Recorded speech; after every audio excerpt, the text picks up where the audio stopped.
Hello guys, good morning, good afternoon, good evening. I am C Satyaranjan Swain. तो चलो आज आपका जो भी जीएसटी का रहेगा, charge of GST chapter and दूसरा रहेगा एग्जाम्पशन चैप्टर, ये दोनों चैप्टर को हम कंप्लीट करेंगे। एंड दूसरा आपका जो चार्ज ऑफ जीएसटी चैप्टर, उसमें तीन तीन इंडिविजुअली इंपोर्टेंट चैप्टर है। जैसे अगर देखेंगे वहां पे आ जाएगा आपका लेवी ऑफ जीएसटी आ जाएगा, दूसरा कंपोजिशन लेवी आ जाएगा, तीसरा आपका आ जाएगा रिवर्स चार्ज मैकेनिज्म। तो ये तीनों ही चैप्टर आ जाएगा एक ही चैप्टर में, जो इंस्टीट्यूट मारता है कि charge of GST chapter. And दूसरा रहेगा एग्जाम्पशन, जो कि सबसे बड़ा चैप्टर है आपका। ठीक है, तो चलो बिना कोई देरी से शुरू कर देते हैं ये जो charge of GST and exemption chapter. And और एक बात है, इसका नोट्स आपको मेरे जो टेलीग्राम चैनल में मिल जाएगा एंड उसका लिंक डिस्क्रिप्शन बॉक्स में है, वहां से जाकर डाउनलोड कर लीजिए। एंड और एक बात है, आप हमारे जो यूट्यूब चैनल को सब्सक्राइब कर लीजिए, क्योंकि आपका तो रेस्पॉन्सिबिलिटी बनता है ये। हम इतना मेहनत करके वीडियो बनाते हैं आपके लिए ही। आपका एग्जाम्पल अभी है 2-3 महीने है, तो आप जल्दी जल्दी जाकर रिविजन करिए एंड सब्सक्राइब भी करिए। तो चलो बिना कोई देरी से ये जो चार्ज ऑफ जीएसटी चैप्टर शुरू कर देते हैं। और एक बात है, ये जो चार्ज ऑफ जीएसटी में आपका कोई भी इलुस्ट्रेशन नहीं है, डायरेक्ट क्वेश्चन आंसर है, बट बहुत सारा क्वेश्चन आंसर है, उसको हम खत्म करेंगे। तो आ जाइए, पहले हम चलते हैं क्वेश्चन आंसर को, डायरेक्ट हम क्वेश्चन आंसर से शुरू करेंगे। ठीक है, तो यहाँ पे आ जाइए, क्वेश्चन आंसर ये है। तो यहाँ पे पहला क्वेश्चन से शुरू करते हैं, क्या दिया है।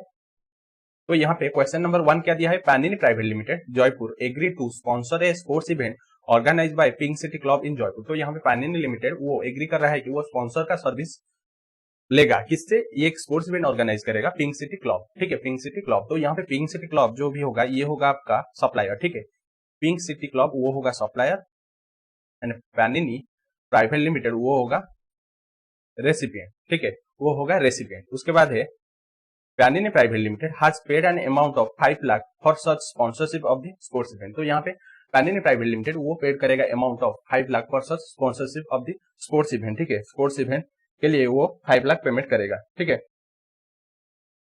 उसके बाद क्या दिया है, consequently said event was named after the brand name of Panini private limited. तो यहाँ पे कॉन्सिक्वेंटली क्या होगा, जो इवेंट होगा उसका नेम क्या लगेगा, उससे पहले लगेगा ब्रांड नेम लगेगा पैनिनी प्राइवेट लिमिटेड, क्योंकि वो जो इवेंट वो ऑर्गेनाइज कर रहा है, उसके बिहाफ में ऑर्गेनाइज कर रहा है, तो वहां पे उसका ब्रांड नेम तो रहना चाहिए।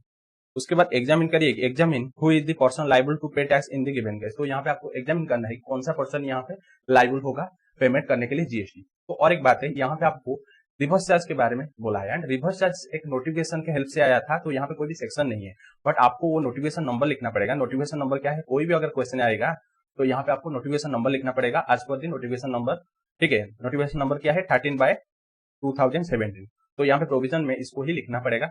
जितना भी रिवर्स चार्ज में आएगा तो यहाँ पे लिखना पड़ेगा नोटिफिकेशन नंबर 13/2017। ठीक है, तो यहाँ पे ये जो रिवर्स चार्ज में है, अगर कोई भी स्पॉन्सरशिप सर्विस प्रोवाइड करेगा, ठीक है, कोई भी पर्सन यहाँ पे प्रोवाइड करेगा, बट रेसिपिएंट कौन होगा, रेसिपिएंट होगा आपका जो भी बॉडी कॉर्पोरेट, दूसरा होगा कौन, दूसरा होगा पार्टनरशिप फार्म। ठीक है, बॉडी कॉर्पोरेट एंड दूसरा होगा पार्टनरशिप फार्म। तो यहाँ पे आपका ये जो पैनिनी प्राइवेट लिमिटेड ये आ जाता है बॉडी कॉर्पोरेट में। ठीक है, यहाँ पे बॉडी कॉर्पोरेट में ये पैनिनी प्राइवेट लिमिटेड आ जाता है, जो कि रेसिपिएंट है। एंड यहाँ पे सप्लायर कोई भी पर्सन हो सकता है। तो यहाँ पे सप्लायर है pink city club and recipient होगा पैनिनी प्राइवेट लिमिटेड। तो यहाँ पे एचसीएम लग जाएगा, क्योंकि स्पॉन्सरशिप सर्विस जब प्रोवाइड होगा एनी पर्सन प्रोवाइड कर सकता है। एंड रेसिपिएंट होगा जो भी body corporate and partnership firm. तो यहाँ पे ये बॉडी कॉर्पोरेट है, तो यहाँ पे ये टैक्स भरेगा, ये जो पैनिनी प्राइवेट लिमिटेड ये आरसीएम में टैक्स भरेगा। ठीक है, ये था क्वेश्चन नंबर 1। ठीक है, ऐसे ही छोटा क्वेश्चन है ये। उसके बाद नेक्स्ट चलते हैं क्वेश्चन नंबर 2, आ जाइए। तो यहाँ पे दिया है कि Arpan Singhania is an executive director in Narayan private limited Haryana. तो यहाँ पे अर्पण सिंघानिया वो एग्जीक्यूटिव डायरेक्टर कहाँ पे है, नारायण लिमिटेड में है एग्जीक्यूटिव डायरेक्टर। ठीक है, नारायण लिमिटेड में। उसके बाद the company paid him the sitting fee amounting to 25,000 for the month of January. तो यहाँ पे कंपनी सिटिंग फी पेमेंट कर रहा है 25,000 फॉर द मंथ ऑफ जनवरी।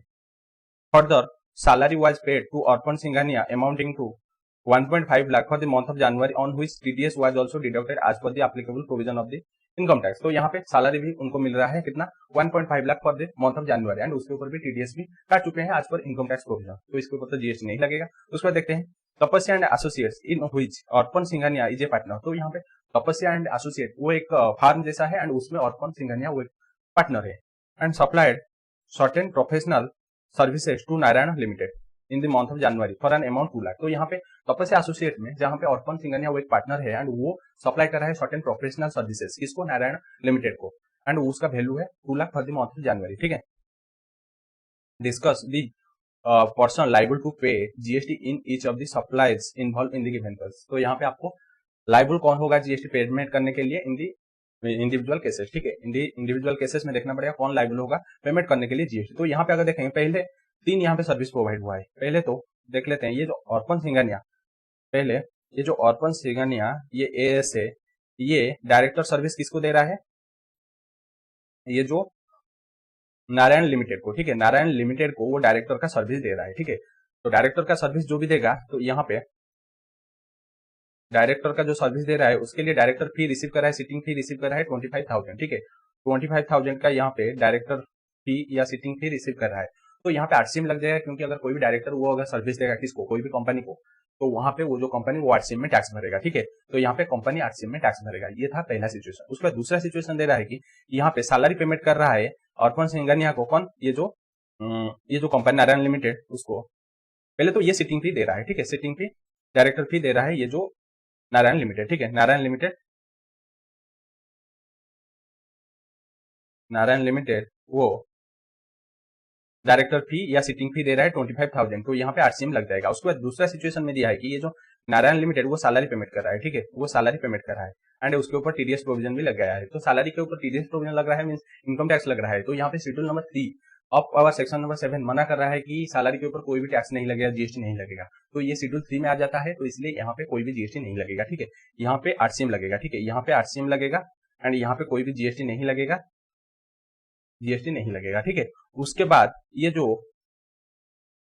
जो सिंघानिया है, कौन सिंघानिया यहाँ पे? ये जो अर्पण सिंघानिया वो एक पार्टनर है, कहाँ पे है? पार्टनर है कहाँ पे? वो तपस्या एंड एसोसिएट्स में वो एक पार्टनर है, ठीक है। तपस्या एंड एसोसिएट्स में वो एक पार्टनर है एंड यहाँ पे ये जो नारायण लिमिटेड एंड तपस्या एसोसिएट्स के बिटवीन एक ट्रांजैक्शन हुआ है, जहां पे ये जो तपस्या एंड एसोसिएट्स वो नारायण लिमिटेड को प्रोफेशनल सर्विस दे रहा है, कितना? 2 लाख का, ठीक है, 2 लाख का प्रोफेशनल सर्विस दे रहा है। बट ये कॉमन इसमें पार्टनर है एंड इसमें डायरेक्टर है, तो उससे कोई मतलब नहीं है, यहाँ पे उसका कोई भी डायरेक्ट रिलेशनशिप नहीं है जीएसटी के हिसाब से। बट अगर लॉ में देखेंगे तो रिलेशनशिप है, बट जीएसटी में कोई भी रिलेशनशिप नहीं है। तो यहाँ पे इसको मानेगा नॉर्मल ट्रांजेक्शन एंड इसके ऊपर फॉरवर्ड चार्ज मैकेनिज्म लगेगा, क्योंकि आपका यहाँ पे डायरेक्टली वो इसको सर्विस दे रहा है एंड वो पेमेंट कर रहा है। तो इसलिए यहाँ पे जो भी सप्लायर है तपस्या एंड एसोसिएट्स, ये फॉरवर्ड चार्ज मैकेनिज्म में जीएसटी पेमेंट करेगा, ठीक है, ये जीएसटी पेमेंट करेगा। तो 3 सर्विस है, तीनों सर्विस में पहला है आरसीएम लगेगा, दूसरा है एग्जेम्प्ट हो जाएगा, जीएसटी नहीं लगेगा, तीसरा है फॉरवर्ड चार्ज मैकेनिज्म लगेगा जिसमें जीएसटी पेमेंट करेगा तपस्या एंड एसोसिएट्स। ये था क्वेश्चन नंबर 2। तो चलो उसके बाद चलते हैं क्वेश्चन नंबर 3 को। सुविधा technologies in business of development of e commerce platforms for various customer. तो यहाँ पे सुविधा टेक्नोलॉजीज वो एक business of development of e commerce, तो ये मेनली डेवलपमेंट करता है, ई कॉमर्स डेवलपमेंट करता है फॉर वेरियस कस्टमर के लिए। तो Chennai creation obtain the ownership rights of a e commerce platform developed by Suvidha technologies by paying a specified amount of against ownership rights of said platform. तो यहाँ पे Chennai creation एक customer है, वो मेनली ओनरशिप लेता है किससे? ये जो सुविधा टेक्नोलॉजी से, इसके लिए ये जो ई कॉमर्स को यूज करने के लिए लेता है, ठीक है। तो यहाँ पे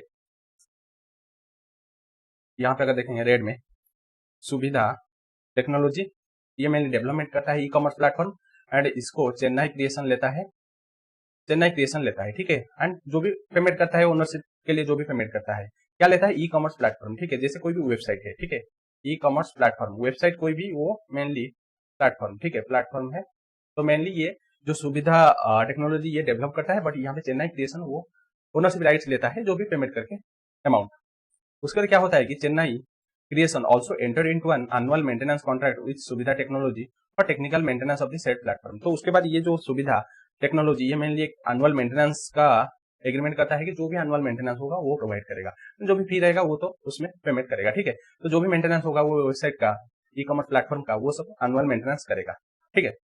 ये कौन करेगा? जो भी डेवलप करता है। उसका Chennai creation supplied is own goods and services through the set platform, ठीक है। तो यहाँ पे चेन्नई क्रिएशन क्या करता है? वो जो वेबसाइट के थ्रू या ई कॉमर्स प्लेटफॉर्म के थ्रू वो गुड्स एंड सर्विसेज सेल करता है, ठीक है, प्रोवाइड करता है या सेल करता है। जैसे फ्लिपकार्ट देख रहे हैं, अमेजन देख रहे हैं, अल्टीमेट कस्टमर को वो मेनली प्रोवाइड करता है service. Examine who is the e commerce operator in the given case as per the provision of the GST law. तो यहाँ पे आपको बताना है कौन होगा यहाँ पे ई कॉमर्स ऑपरेटर, ठीक है। ई कॉमर्स ऑपरेटर यहाँ पे कौन होगा ये जो ट्रांजेक्शन में? तो यहाँ पे ये मेनली ये जो चेन्नई क्रिएशन ये mainly goods and services sale करता है, वो प्लेटफॉर्म को यूज करके सेल या प्रोवाइड करता है, ठीक है। तो पहले देखें ई कॉमर्स किसको बोलते हैं। तो ई कॉमर्स मींस ये एक इलेक्ट्रॉनिक या डिजिटल प्लेटफॉर्म जिसके through goods and services sold होता है, ठीक है, इसको बोलते हैं e commerce. And E commerce operator किसको बोलते हैं? जो भी इसको ओन करता है, मैनेज करता है and goods and services sale करता है, ठीक है। जो पर्सन इसके थ्रू सेल करता है गुड्स एंड सर्विसेज उसको बोलते हैं ई कॉमर्स ऑपरेटर। तो यहाँ पे मेनली गुड्स एंड सर्विसेज कौन सोल्ड कर रहा है? ये जो चेन्नई क्रिएशन सोल्ड कर रहा है, किसके थ्रू? ये जो वेबसाइट के थ्रू, ई कॉमर्स के थ्रू, तो यहाँ पे चेन्नई क्रिएशन को बोलेंगे ई कॉमर्स ऑपरेटर। एंड ओनरशिप भी किसके पास है? चेन्नई क्रिएशन के पास ओनरशिप है, तो चेन्नई क्रिएशन यहाँ पे बोलेंगे ई कॉमर्स ऑपरेटर। ठीक है, ई कॉमर्स ऑपरेटर, इको इसको बोलेंगे, इको बोलेंगे किसको? चेन्नई क्रिएशन को, क्योंकि ये गुड्स एंड सर्विसेज सोल्ड कर रहा है थ्रू ई कॉमर्स ऑपरेटर, ई कॉमर्स के प्लेटफॉर्म के थ्रू। बट यहाँ पे अगर देखेंगे सुविधा है, टेक्नोलॉजी, ये ओनली एक डेवलपमेंट है। ठीक है, ये ओनली डेवलपमेंट करता है सॉफ्टवेयर। एंड जो भी maintenance and annual maintenance service देता है, रिपेयर तो नहीं, मेंटेनेंस सर्विस देता है, वो उसका पार्ट है, एग्रीमेंट का पार्ट है, उसके लिए वो मेंटेनेंस सर्विस दे रहा है। नहीं तो यहाँ पे ओनरशिप है किसके पास? चेन्नई क्रिएशन के पास। एंड गुड्स एंड सर्विसेज वही सोल्ड कर रहा है उसके थ्रू, तो वो होगा ना ई कॉमर्स ऑपरेटर। ठीक है, तो यहाँ पे चेन्नई क्रिएशन होगा आपका ई कॉमर्स ऑपरेटर। ठीक है, ये क्वेश्चन का आंसर ये था। उसके बाद चलो चलते हैं क्वेश्चन नंबर 4 को। तो यहाँ पे Varun and Arun associate started a partnership firm of architect in Bhopal Madhya Pradesh on 5 April. तो यहाँ पे वरुण एंड अरुण एसोसिएट्स वो स्टार्टेड कर रहे हैं एक partnership firm of architect Bhopal Madhya Pradesh में 5 अप्रैल में। The firm provide the architecture service in Madhya Pradesh only. तो यहाँ पे फार्म आर्किटेक्चर का जो भी सर्विस प्रोवाइड कर रहा है मध्य प्रदेश के अंदर, मीन्स यहाँ पे इंटरेस्टेड है। ठीक है, इंटरेस्टेड है यहाँ पे बोल रहा है, इंटरेस्टेड सप्लाई कर रहा है। ठीक है, उसके बाद it provide the following details of its turnover during the current financial year.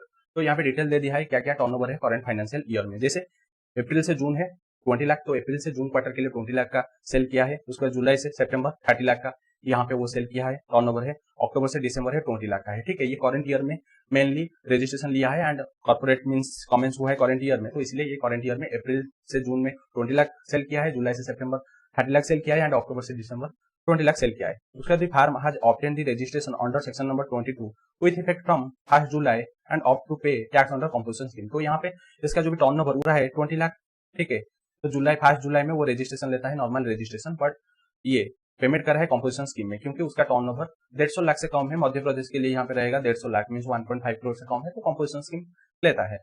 Determine the tax liability of Varun and Arun associates for the quarter April June July September and October December. Note the rate of tax on architecture services आज CGST 9% and SGST 9%। तो यहाँ पे assume करें कि rate क्या रहेगा, यहाँ पे जो आर्किटेक्ट सर्विसेज के ऊपर CGST रहेगा 9%, SGST रहेगा 9%। तो यहाँ पे मेनली डिटरमाइन करना है कितना रहेगा टैक्स लाइबिलिटी। ठीक है, डिटरमाइन करना है कि कितना टैक्स लाइबिलिटी रहेगा वरुण एंड अरुण एसोसिएट्स का, ये तीनों क्वार्टर में। ठीक है, तीनों क्वार्टर में। तो यहाँ पे अगर देखेंगे, थोड़ा ऊपर आ जाइए, मैं आपको समझा देता हूँ। यहाँ पे 3 क्वार्टर है। ठीक है, 1 2 3 है। तो पहला क्वार्टर क्या है आपका? अप्रैल से जून, उसके बाद जुलाई से कौन सा है? सितंबर, उसके बाद अक्टूबर से दिसंबर। तो यहाँ पे था 20 लाख, यहाँ पे आ गया 30 लाख एंड यहाँ पे आ गया 20 लाख। तो यहाँ पे अगर देखेंगे इतना तक कोई भी रजिस्ट्रेशन नहीं लेना है उसको, क्योंकि 20 लाख जब क्रॉस करेगा तो वहां पे उसको रजिस्ट्रेशन लेना पड़ेगा। तो ये तक कोई भी रजिस्ट्रेशन यहाँ पे नहीं लेना पड़ेगा, टैक्स भी नहीं लगेगा। बट यहाँ पे उसका क्रॉस कर जाता है। बट यहाँ पे एक हमारा कंपोजिशन लेवी 2 टाइप्स का होता है, एक गुड्स के लिए है, एक सर्विसेज के लिए। गुड्स में आपका आ जाएगा ओनली आपका रेस्टोरेंट सर्विस एंड बाकी सब गुड्स आ जाएगा, जो कि सेक्शन नंबर 10 सबसेक्शन 1 2, और एक है सर्विसेज रिलेटेड जो कि सेक्शन नंबर 10 सबसेक्शन 2 है, जिसमें बताता है कि आप कंपोजिशन लेवी फॉर सर्विसेज ले सकते हैं मैक्सिमम 50 लाख तक। एंड वहां पे रेट रहेगा 3%, 3%, 6% टोटल रहेगा। ठीक है, तो यहाँ पे ये जो टर्नओवर के ऊपर उसको कंपोजिशन लेवी अवेल रहेगा एंड यहाँ पे लगेगा 3%, 3%। ठीक है, 3%, 3% लगेगा, इसके ऊपर यहाँ पे टैक्स लगेगा। उसके बाद इसका जो टर्नओवर 50 लाख क्रॉस कर जाता है, तो यहाँ पे उसको नॉर्मल रजिस्ट्रेशन में टैक्स देना पड़ेगा, जो कि है यहाँ पे दे दिया है 9%, 9%। ठीक है, यहाँ पे नॉर्मली उसको 9%, 9% देना पड़ेगा, ये 20 लाख के ऊपर, 20 लाख के ऊपर। तो यहाँ पे कितना होगा? तो टोटल 6% डायरेक्ट कैलकुलेशन कर लेंगे, इसके ऊपर 30 लाख के ऊपर, 30 लाख के ऊपर 6%, तो टोटल आ जाएगा 1,80,000, जिसमें CGST है आपका 90,000 एंड SGST है 90,000। उसके बाद यहाँ पे 9%, 9%, 18% लग जाएगा ये क्वार्टर में। तो 20 लाख के ऊपर ये रहेगा 3,60,000। ठीक है, 3,60,000, जिसमें आपका रहेगा यहाँ पे अगर देखेंगे CGST रहेगा 90,000 एंड SGST रहेगा 90,000। ठीक है, ये रहेगा ये क्वार्टर के लिए। ठीक है, उसके बाद ये क्वार्टर के लिए रहेगा CGST रहेगा 1,80,000 एंड SGST रहेगा 1,80,000। ठीक है, ये है क्वेश्चन नंबर 4। ठीक है, क्वेश्चन नंबर 4 है, ये सिंपल क्वेश्चन है, कोई भी दिक्कत नहीं है। उसके बाद चलो चलते हैं क्वेश्चन नंबर 5 को। क्वेश्चन नंबर 5 क्या दिया है पढ़ लेते हैं।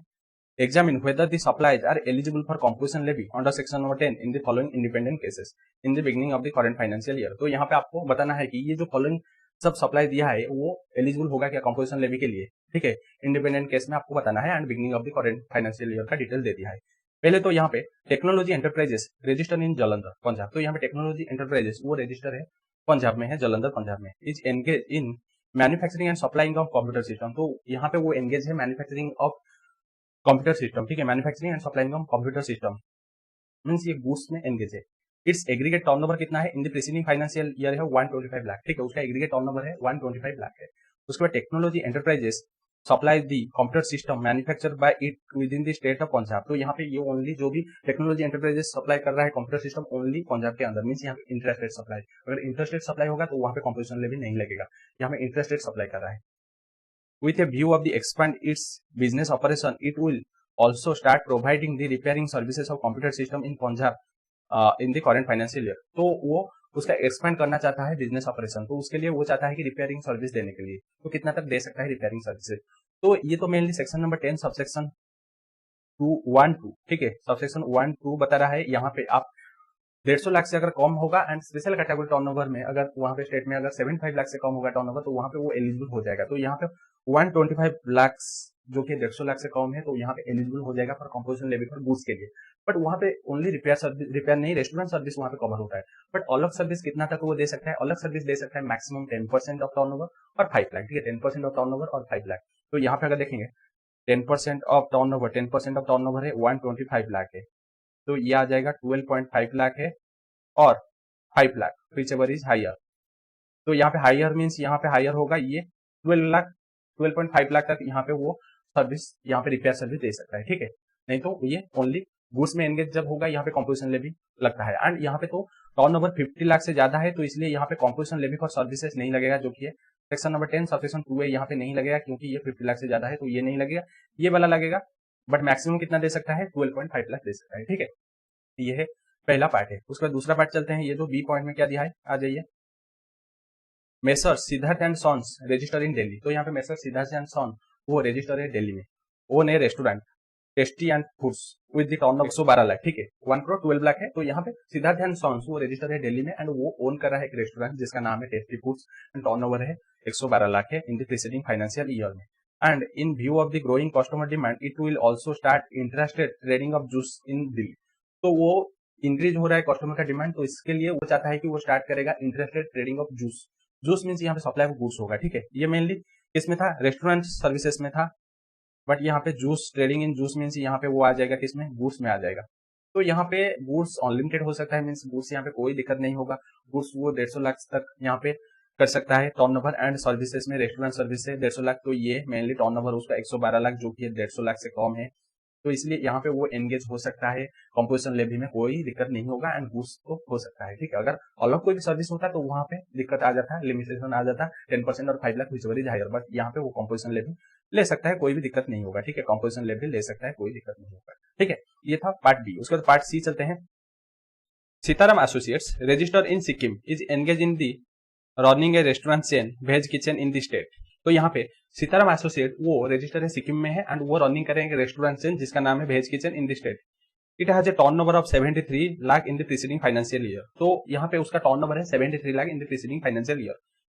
In the current financial year, it decided to shut down the food chain owing to huge losses being incurred in the said business. तो ये current year में चाहता है कि बंद करने के लिए वो जो फूड चेन को, क्योंकि huge losses हुआ है। एंड इंस्टेड वो चाहता है कि स्टार्ट करने के लिए प्रोवाइडिंग इंटरेस्टेड आर्किटेक्ट सर्विस, तो वो चाहता है कि इंटरेस्टेड आर्किटेक्ट सर्विस प्रोवाइड करने के लिए चाहता है। तो यहाँ पे मेनली सिक्किम देखेंगे तो सिक्किम आपका आ जाता है स्पेशल कैटेगरी स्टेट में आ जाता है, ठीक है। स्पेशल कैटेगरी स्टेट में आ जाता है तो वहां पे उसका टर्नओवर का लिमिट देखेंगे 75 लाख है, टर्नओवर का लिमिट देखेंगे 75 लाख, तो उससे वो कम है 73 लाख है, तो यहाँ पे वो एलिजिबल हो जाएगा, ठीक है। रेस्टोरेंट सर्विस के लिए एलिजिबल हो जाएगा, बट रेस्टोरेंट चेन के लिए हो जाएगा। बट यहाँ पे जो चाहता है कि प्रोवाइडिंग इंटरेस्टेड आर्किटेक्ट सर्विस, तो आर्किटेक्ट सर्विस अगर वो चाहता है प्रोवाइड करने के लिए तो यहाँ पे देखेंगे कि कितना वो मैक्सिमम दे सकता है। आपका रेस्टोरेंट सर्विस 75 लाख तक दे सकता है, बट अदर सर्विस के लिए वही लिमिट लग जाएगा 10% ऑफ टर्नओवर, 10% ऑफ 73 लाख और आपका 5 lakh whichever is higher. तो यहाँ पे हायर 7.3 लाख होगा मैक्सिमम वो दे सकता है, ये जो आर्किटेक्ट सर्विस उससे ज्यादा नहीं दे सकता है, ठीक है। ये था पार्ट सी। उसके बाद पार्ट डी चलो चलते हैं। दीप्ति सर्विसेज रजिस्टर इन उत्तराखंड। तो यहाँ पे दीप्ति सर्विसेज वो रजिस्टर है उत्तराखंड में and is exclusively providing interested hair styling services. तो ये एक्सक्लूसिवली प्रोवाइड कर रहा है हेयर स्टाइलिंग सर्विसेज, ठीक है। It has a turnover of 34 lakh in the preceding financial year. तो इसका turnover 34 lakh in the preceding financial year, ठीक है। उसके बाद will your answer be different if Deepti services also start interested supply of beauty product along with providing hair styling services in the current financial year. तो यहाँ पे आपका answer same होगा या डिफरेंट होगा। अगर यहाँ पे दीप्ति सर्विसेज वो जो भी इंटरेस्टेड ये जो service hair styling service provide कर रहा है प्लस उसके साथ चाहता है कि ब्यूटी प्रोडक्ट सेल करने के लिए, ब्यूटी प्रोडक्ट सेल करने के लिए, तो यहाँ पे उसके ऊपर एलिजिबल होगा क्या। तो यहाँ पे अगर देखें दो टाइप्स का यहाँ पे कॉम्पोजिशन लेवी है, एक गुड्स के लिए एक सर्विस है। तो यहाँ पे गुड्स के लिए ये है एंड सर्विस के लिए ये वाला है 10 सबसेक्शन 2 है सर्विस के लिए एंड गुड्स के लिए 10 सबसेक्शन 1 एंड 2। तो यहाँ पे 10 सबसेक्शन 1 2 के लिए यहाँ पे कितना होना चाहिए टर्नओवर, जो कि है 150 लाख से कम होना चाहिए, 150 लाख से कम होना चाहिए। बट यहाँ पे वो कौन सा सर्विस दे रहा है, हेयर स्टाइलिंग सर्विस दे रहा है, तो यहाँ पे वो एलिजिबल नहीं होगा क्योंकि ये वाला सेक्शन नहीं लगेगा हेयर स्टाइलिंग सर्विसेज के ऊपर। बट लग सकता है वही जो इसका 10% और 5 लाख विचोरेज हायर, बट यहाँ पे 10 2 लगेगा क्योंकि इसका टर्नओवर 50 लाख से कम है, ठीक है। ये सर्विस के लिए मैक्सिमम 50 लाख तक वो दे सकता है। तो यहाँ पे ये जो 50 लाख से कम है तो इसलिए वो एलिजिबल हो जाएगा, ये वाला 10 सबसेक्शन 2 वाला के लिए एलिजिबल हो जाएगा। उसके बाद अगर वो सेकंड क्वेश्चन पूछ रहा है कि अगर वो ब्यूटी प्रोडक्ट सेल करता है तो भी इसके ऊपर लग जाएगा, बट मैक्सिमम 50 लाख तक वो दे सकता है। गुड्स या सर्विसेज जो भी है चलेगा, बट मैक्सिमम 50 लाख तक दे सकता है ये composition levy for services and 3% लगेगा, ठीक है। ये था आपका डी पॉइंट। तो यहाँ पे ये क्वेश्चन नंबर 5 खत्म हो जाता है। उसके बाद क्वेश्चन नंबर 6। तो क्वेश्चन नंबर 6 है बी एंड डी कंपनी, ये आपका है आईटीसी चैप्टर में ऐसे डिटो एक क्वेश्चन किए थे, ठीक है, सेम ही बट थोड़ा अमाउंट में चेंजेस, अमाउंट भी सेम है, ठीक है, अमाउंट भी सेम है बट कोई भी चेंजेस नहीं है। तो ये आईटीसी चैप्टर आप रेफर कर लीजिए क्योंकि इसको हम जब कंप्लीट किए थे तो 30 मिनट्स लगा था, लगभग 30 मिनट्स लगा था। तो इसीलिए आप इसको ये जो आईटीसी चैप्टर रेफर कर लीजिए, वहां पे हम इसको सॉल्व किए थे, पूरा डिटो क्वेश्चन था, अमाउंट भी मेजर कुछ चेंजेस नहीं था, कहाँ पे 1 या 2 अमाउंट में चेंजेस हुआ था, नहीं तो ये सब डिटो था, ठीक है। वो क्वेश्चन सेम है, अगर देखेंगे तो आपको पता चल जाएगा। पहले वो वाला वीडियो देख लो, मैं ऑलरेडी अपलोड कर चुका हूँ आईटीसी जो भी इंपोर्टेंट चैप्टर है। उसके बाद चलते हैं नेक्स्ट क्वेश्चन को, यहाँ पे जरूरत नहीं है, ठीक है। उसके बाद चलो चलते हैं क्वेश्चन नंबर 7। तो यहाँ पे दिया है कि Shubhlakshmi foods is engage in supplying restaurant services. तो यहाँ पे शुभलक्ष्मी फूड वो एंगेज है रेस्टोरेंट सर्विस प्रोवाइड में इन महाराष्ट्र। तो वो महाराष्ट्र में है, रेस्टोरेंट सर्विस प्रोवाइड कर रहा है। In the preceding financial year it had a turnover 140 lakh from the restaurant service. तो प्रीसीडिंग फाइनेंशियल ईयर में उसका टर्नओवर है 140 lakh from restaurant services.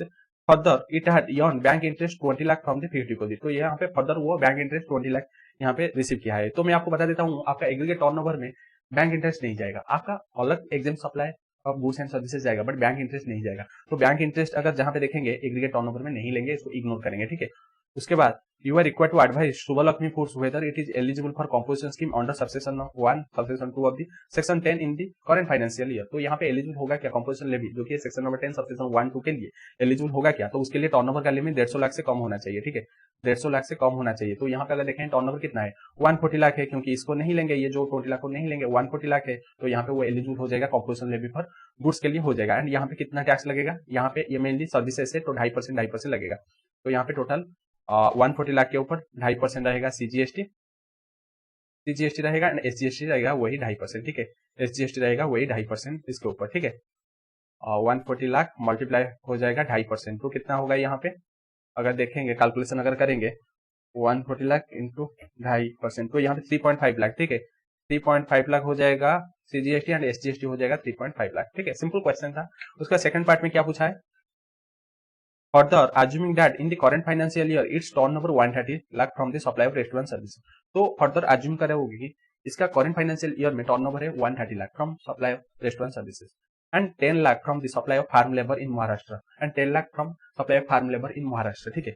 It has also earn bank interest 30 lakh from the fixed deposit. तो bank interest भी fixed deposit यहाँ से मिल रहा है, तो इसको इग्नोर करेंगे, 30 लाख को इग्नोर करेंगे। बट यहाँ पे जो 10 लाख है from supply of farm labour, तो ये एग्जाम्पशन है, एग्जाम सप्लाई है, क्योंकि हम एग्जाम्पशन चैप्टर में देखेंगे प्योर लेबर जब सप्लाई होता है तो वहां पे एग्जाम्पशन मिल जाता है। तो ये एग्जाम सप्लाई ऑफ सर्विसेज है बट एग्रीगेट टर्नओवर में जाएगा। तो यहाँ पे पहले देखते हैं क्या पूछा है, compute the tax payable by Shubhlakshmi food in the current financial year. तो यहाँ पे कंप्यूट करेंगे कि कितना यहाँ पे टैक्स पेबल करेगा Shubhlakshmi foods in the current financial year में। तो इसका टर्नओवर देखेंगे अगर, तो ये 130 लाख प्लस यहाँ पे 10 लाख है, तो ये दोनों को अगर मिलाएंगे तो टोटल हो रहा है यहाँ पे 140 लाख हो रहा है, ठीक है, 140 लाख हो रहा है। तो यहाँ पे 150 लाख से कम है, तो यहाँ पे वो एलिजिबल हो जाएगा। एंड 140 लाख के ऊपर अगर 2.5% यहाँ पे देखेंगे वही आएगा 3.5 लाख एंड 3.5 लाख यहाँ पे आएगा, ठीक है, 3.5 लाख एंड 3.5 लाख। तो चलो उसके बाद चलो चलते हैं क्वेश्चन नंबर 8 को, ठीक है, क्वेश्चन नंबर 8 को चलते हैं।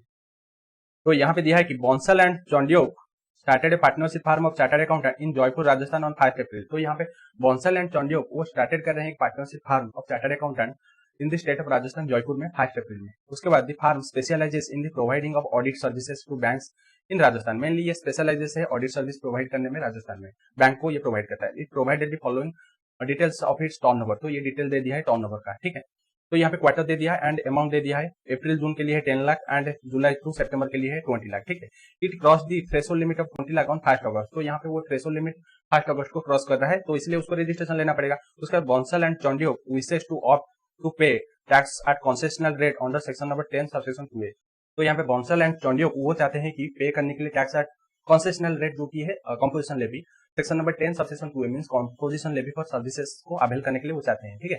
Examine whether the firm is eligible for this scheme. तो यहाँ पे एग्जामिन करिए कि ये जो फार्म एलिजिबल होगा क्या for the scheme. If yes then determine the tax payable by it in the quarter of April to June and July to September. अगर यहाँ पे यस होगा आपका आंसर कंपोजिशन लेवी अगर वो अवेल कर पाएगा तो यहाँ पे कितना लगेगा for the quarter of April to June and July to September. तो यहाँ पे मेनली 2 क्वार्टर है, यहाँ पे तो यहाँ पे अप्रैल से जून है, यहाँ पे एक क्वार्टर एंड यहाँ पे जुलाई से सितंबर। तो यहाँ पे फर्स्ट क्वार्टर के लिए उसका टर्नओवर था 10 लाख, बट सेकंड क्वार्टर में उसका 20 लाख होता है। बट यहाँ पे वो क्रॉस कर रहा है 1 अगस्त में उसका क्रॉस कर रहा है रजिस्ट्रेशन, तो इसलिए यहाँ पे वो रजिस्ट्रेशन लेगा। उसके बाद उसका टर्नओवर कितना हो रहा है, जो भी नेक्स्ट 10 लाख है टर्नओवर। बट यहाँ पे देखेंगे 20 लाख तक कोई भी यहाँ पे टैक्स नहीं भरना पड़ेगा, क्योंकि यहाँ पे 20 लाख तक उसको रजिस्ट्रेशन नहीं लेना पड़ता था, तो इसलिए उसको कोई भी टैक्स नहीं देना पड़ेगा। बट 20 लाख से जो भी नेक्स्ट है 10 लाख उसके ऊपर यहाँ पे कंपोजिशन लेवी फॉर सर्विसेज लग जाएगा, जो कि सेक्शन नंबर 10 सबसेक्शन 2A, क्योंकि यहाँ पे 50 लाख तक यहाँ पे उसको मिल जाएगा ये जो कंपोजिशन लेवी फॉर सर्विसेज। तो यहाँ पे ओनली ये जो 10 लाख है, टोटल 30 लाख है, अगर देखेंगे टोटल 30 लाख है, उसमें से 20 लाख अगर चला जाएगा जो कि 10 लाख उसके ऊपर लग जाएगा 3% CGST 3%, SGST 3%, ठीक है। तो ये था क्वेश्चन नंबर 8। उसका चलते हैं question number 9। Question number 9, mister Prem is running a restaurant in New Delhi. तो यहाँ पे मिस्टर प्रेम वो रनिंग कर रहे हैं एक restaurant in New Delhi. In the preceding financial year it has an aggregate turnover 120 lakh from the restaurant services. तो preceding financial year में उसका टर्नओवर है 120 lakh from restaurant services. In the current financial year apart from the restaurant service he also wants to provide food delivery services to other small restaurant. तो वो current financial year में चाहते हैं कि वो जो भी रेस्टोरेंट सर्विस वो तो चल रहा था, उसके साथ वो चाहते हैं कि food delivery services small restaurant को देने के लिए, ठीक है। He estimated that the turnover of such services is up to 5 lakh. वो एस्टिमेट कर रहे हैं कि उसका टर्नओवर 5 लाख होगा, ठीक है। तो यहाँ पे Prem wishes to opt composition levy under subsection 1 subsection 2 of the section 10। तो यहाँ पे जो भी मिस्टर प्रेम वो ऑप्ट करना चाहते हैं कि composition levy under section number 10 subsection 1 and subsection 2 in the current financial year, ठीक है।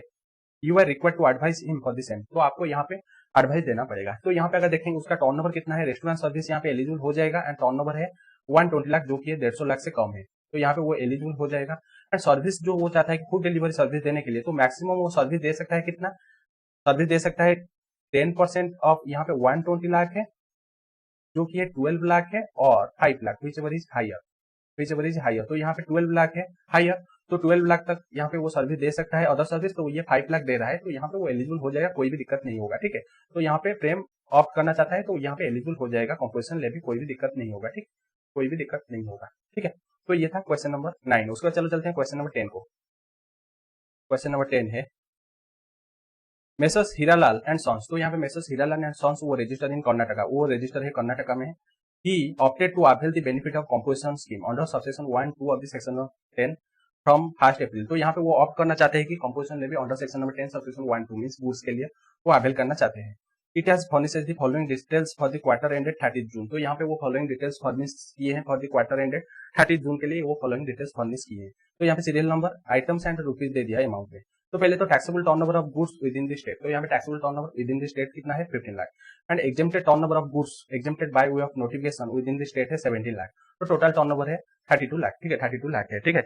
Using the above information calculate the tax to be paid by the firm for the quarter ended 30 June in the following independent situation. तो यहाँ पे using the above information, जो भी information दिया है उसको यूज करके आपको बताना है कितना यहाँ पे टैक्स देना पड़ेगा फार्म को, ठीक है, कितना टैक्स देना पड़ेगा फार्म को for the quarter end 30 June independent situation में। पहले है अगर Hiralal and sons is a manufacturer, अगर यहाँ पे हीरालाल एंड सन्स अगर मैन्युफैक्चरर होगा तो मैन्युफैक्चरर सिचुएशन में पहले तो इसका टर्नओवर है वो टर्नओवर है 32 लाख है, ठीक है, 32 लाख है।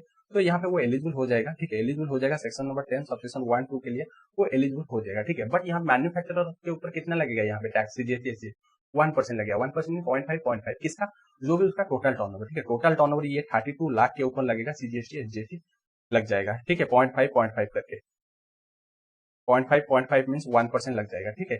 ये मैन्युफैक्चरर के ऊपर होगा, ठीक है। जिसको अगर डिवाइड करेंगे तो आ जाएगा, टोटल तो 32,000 आ रहा है, अगर इसको डिवाइड करेंगे 0.5 जो कि होगा आपका 16,000, ठीक है। ये था पहला सिचुएशन। सेकंड सिचुएशन बोल रहा है, अगर यहाँ पे messrs Hiralal and sons is a trader, अगर ट्रेडर होगा तो वहां पे हम पढ़े थे ट्रेडर के केस में क्या होगा, 0.5 मीन्स 1% तो लगेगा, बट डिफरेंट यहाँ पे ओनली हम लेंगे टैक्सेबल टर्नओवर, ठीक है। टैक्सेबल टर्नओवर इन स्टेट, यहाँ पे टोटल टर्नओवर नहीं लेंगे, ओनली टैक्सेबल टर्नओवर। तो यहाँ पे टैक्सेबल टर्नओवर मीन्स ओनली ये वाला पार्ट लेंगे, जो भी 15 लाख लेंगे, एंड ये 17 लाख नहीं लेंगे, इसको इग्नोर करेंगे, तो यहाँ पे 15 लाख के ऊपर लग जाएगा, ठीक है। ये मेजर डिफरेंसेस है, तो यहाँ पे 15 लाख के ऊपर लग जाएगा 1%, जो कि होगा 15,000 है। अगर इसको हम आधा आधा करेंगे सीजीएसटी एसजीएसटी तो वो हो जाएगा 7,500, ठीक है। तो ये था क्वेश्चन नंबर 10। उसको चलो चलते हैं क्वेश्चन नंबर 11। क्या दिया है, Harish Chandra of New Delhi, Harish Chandra of New Delhi makes a request for a motor cab to super ride for travelling from New Delhi to Gurugram Haryana. तो यहाँ पे गुरुग्राम हरियाणा, तो यहाँ पे हरीश चंद्र ऑफ न्यू दिल्ली वो रिक्वेस्ट कर रहे हैं एक मोटर कैब के लिए सुपर राइड से, जो कि एक travelling from New Delhi to Gurugram, जो कि है हरियाणा का है, ठीक है। जैसे हम कोई भी ओला या उबर में जैसे हम मोटर कैब बुक करते हैं, वैसे यहाँ पे वो एक सुपर राइड में बुक कर रहे हैं ट्रैवलिंग के लिए न्यू दिल्ली से गुरुग्राम के लिए, जो कि हरियाणा में है। After Harish Chandra pays the cab charges using the debit card, he gets details of the driver, जो कि है Jorahar Singh and the cab registration number. तो वो जब पेमेंट कर दिए हैं डेबिट कार्ड के थ्रू, तो वहां पे उसका जो भी ड्राइवर का नाम आ जाता है एंड उसका रजिस्ट्रेशन नंबर भी आ जाता है कैब का, ठीक है। तो यहाँ पे सुपर राइड क्या है, सुपर राइड एक मोबाइल एप्लीकेशन, जैसे हम ओला उबर है वैसे सुपर राइड वो एक मोबाइल एप्लीकेशन है, एंड उसको ओन एंड मैनेज कर रहा है पेरी इंडिया लिमिटेड, ठीक है, लोकेटेड इन इंडिया। तो यहाँ पे उसको मैनेज एंड ओन कर रहा है पेरी इंडिया लिमिटेड, जो की एक ई कॉमर्स ऑपरेटर है, ठीक है। The application Super Ride facilities a potential customer to connect with in the person providing cab services under the brand name of Super Ride. तो यहाँ पे ये जो सुपर राइड क्या है, वो एक एप्लीकेशन है, ये मेनली फैसिलिटेट करते हैं पोटेंशियल कस्टमर को, और जो भी कैब राइड करना चाहता है या कैब बुक करना चाहता है मोटर कैब, तो उसको वो प्रोवाइड करता है कैब सर्विसेज, ठीक है। मेनली मोटर कार का सर्विस प्रोवाइड करता है। उसके बाद Peri India Limited claim that cab services is provided by Zorawar Singh and hence he is liable to pay GST. तो यहाँ पेरी इंडिया लिमिटेड वो क्लेम कर रहा है कि यहाँ पे वो जो एक्चुअल जो कैब सर्विसेज कौन प्रोवाइड कर रहा है, जोरावर सिंह जो भी ड्राइवर है, एंड वो लायबल होगा जीएसटी के लिए।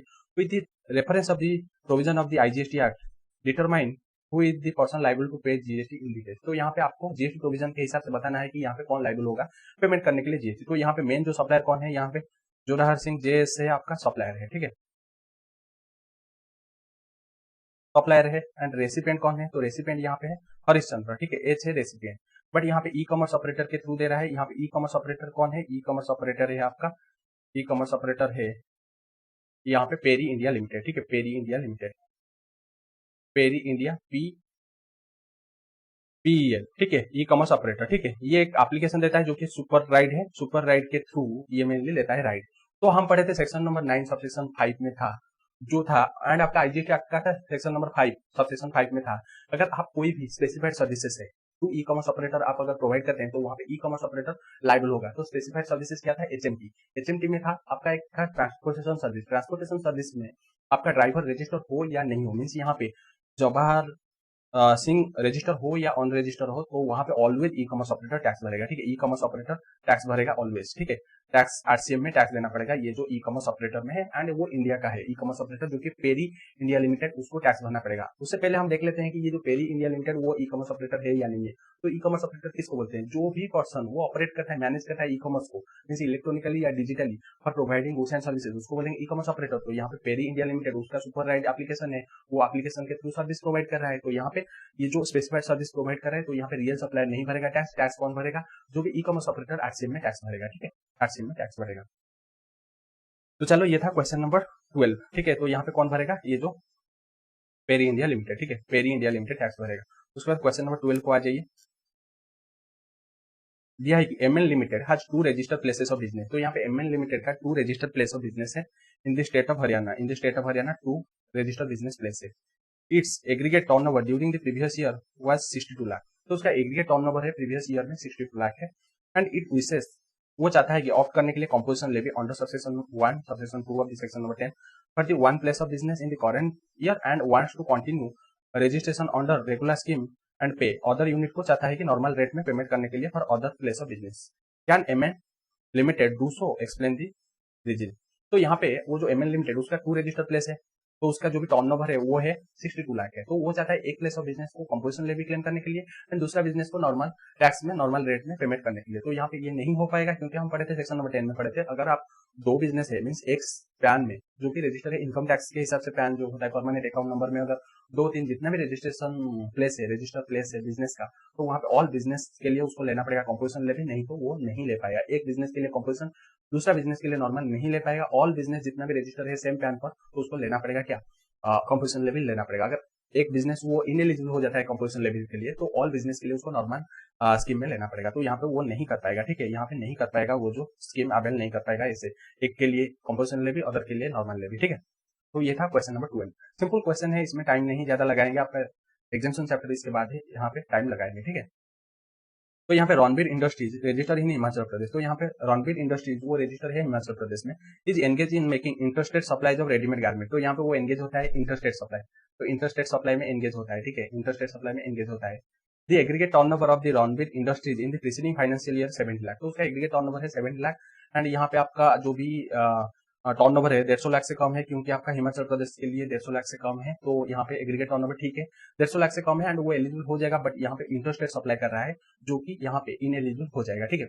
It has opted for composition levy under section number 10 subsection 1-2 में चाहता है in the current financial year, वो ऑप्ट कर लेता है, अपने आप ऑप्ट कर लेता है and pay tax April to June quarter for the current year under composition levy, तो वो पेमेंट कर देता है tax for April to June quarter in the current financial year और कंपोजिशन लेवी में वो पेमेंट कर देता है। यहाँ पे तो वो एलिजिबल नहीं होगा, ठीक है, यहाँ पे नॉट एलिजिबल हो जाएगा, ठीक है, नॉट एलिजिबल हो जाएगा क्योंकि इसका इंटरस्टेट सप्लाई है, इंटरस्टेट सप्लाई में अगर आउटवर्ड सप्लाई में अगर एंगेज होगा तो वहां पे वो इनएलिजिबल हो जाएगा।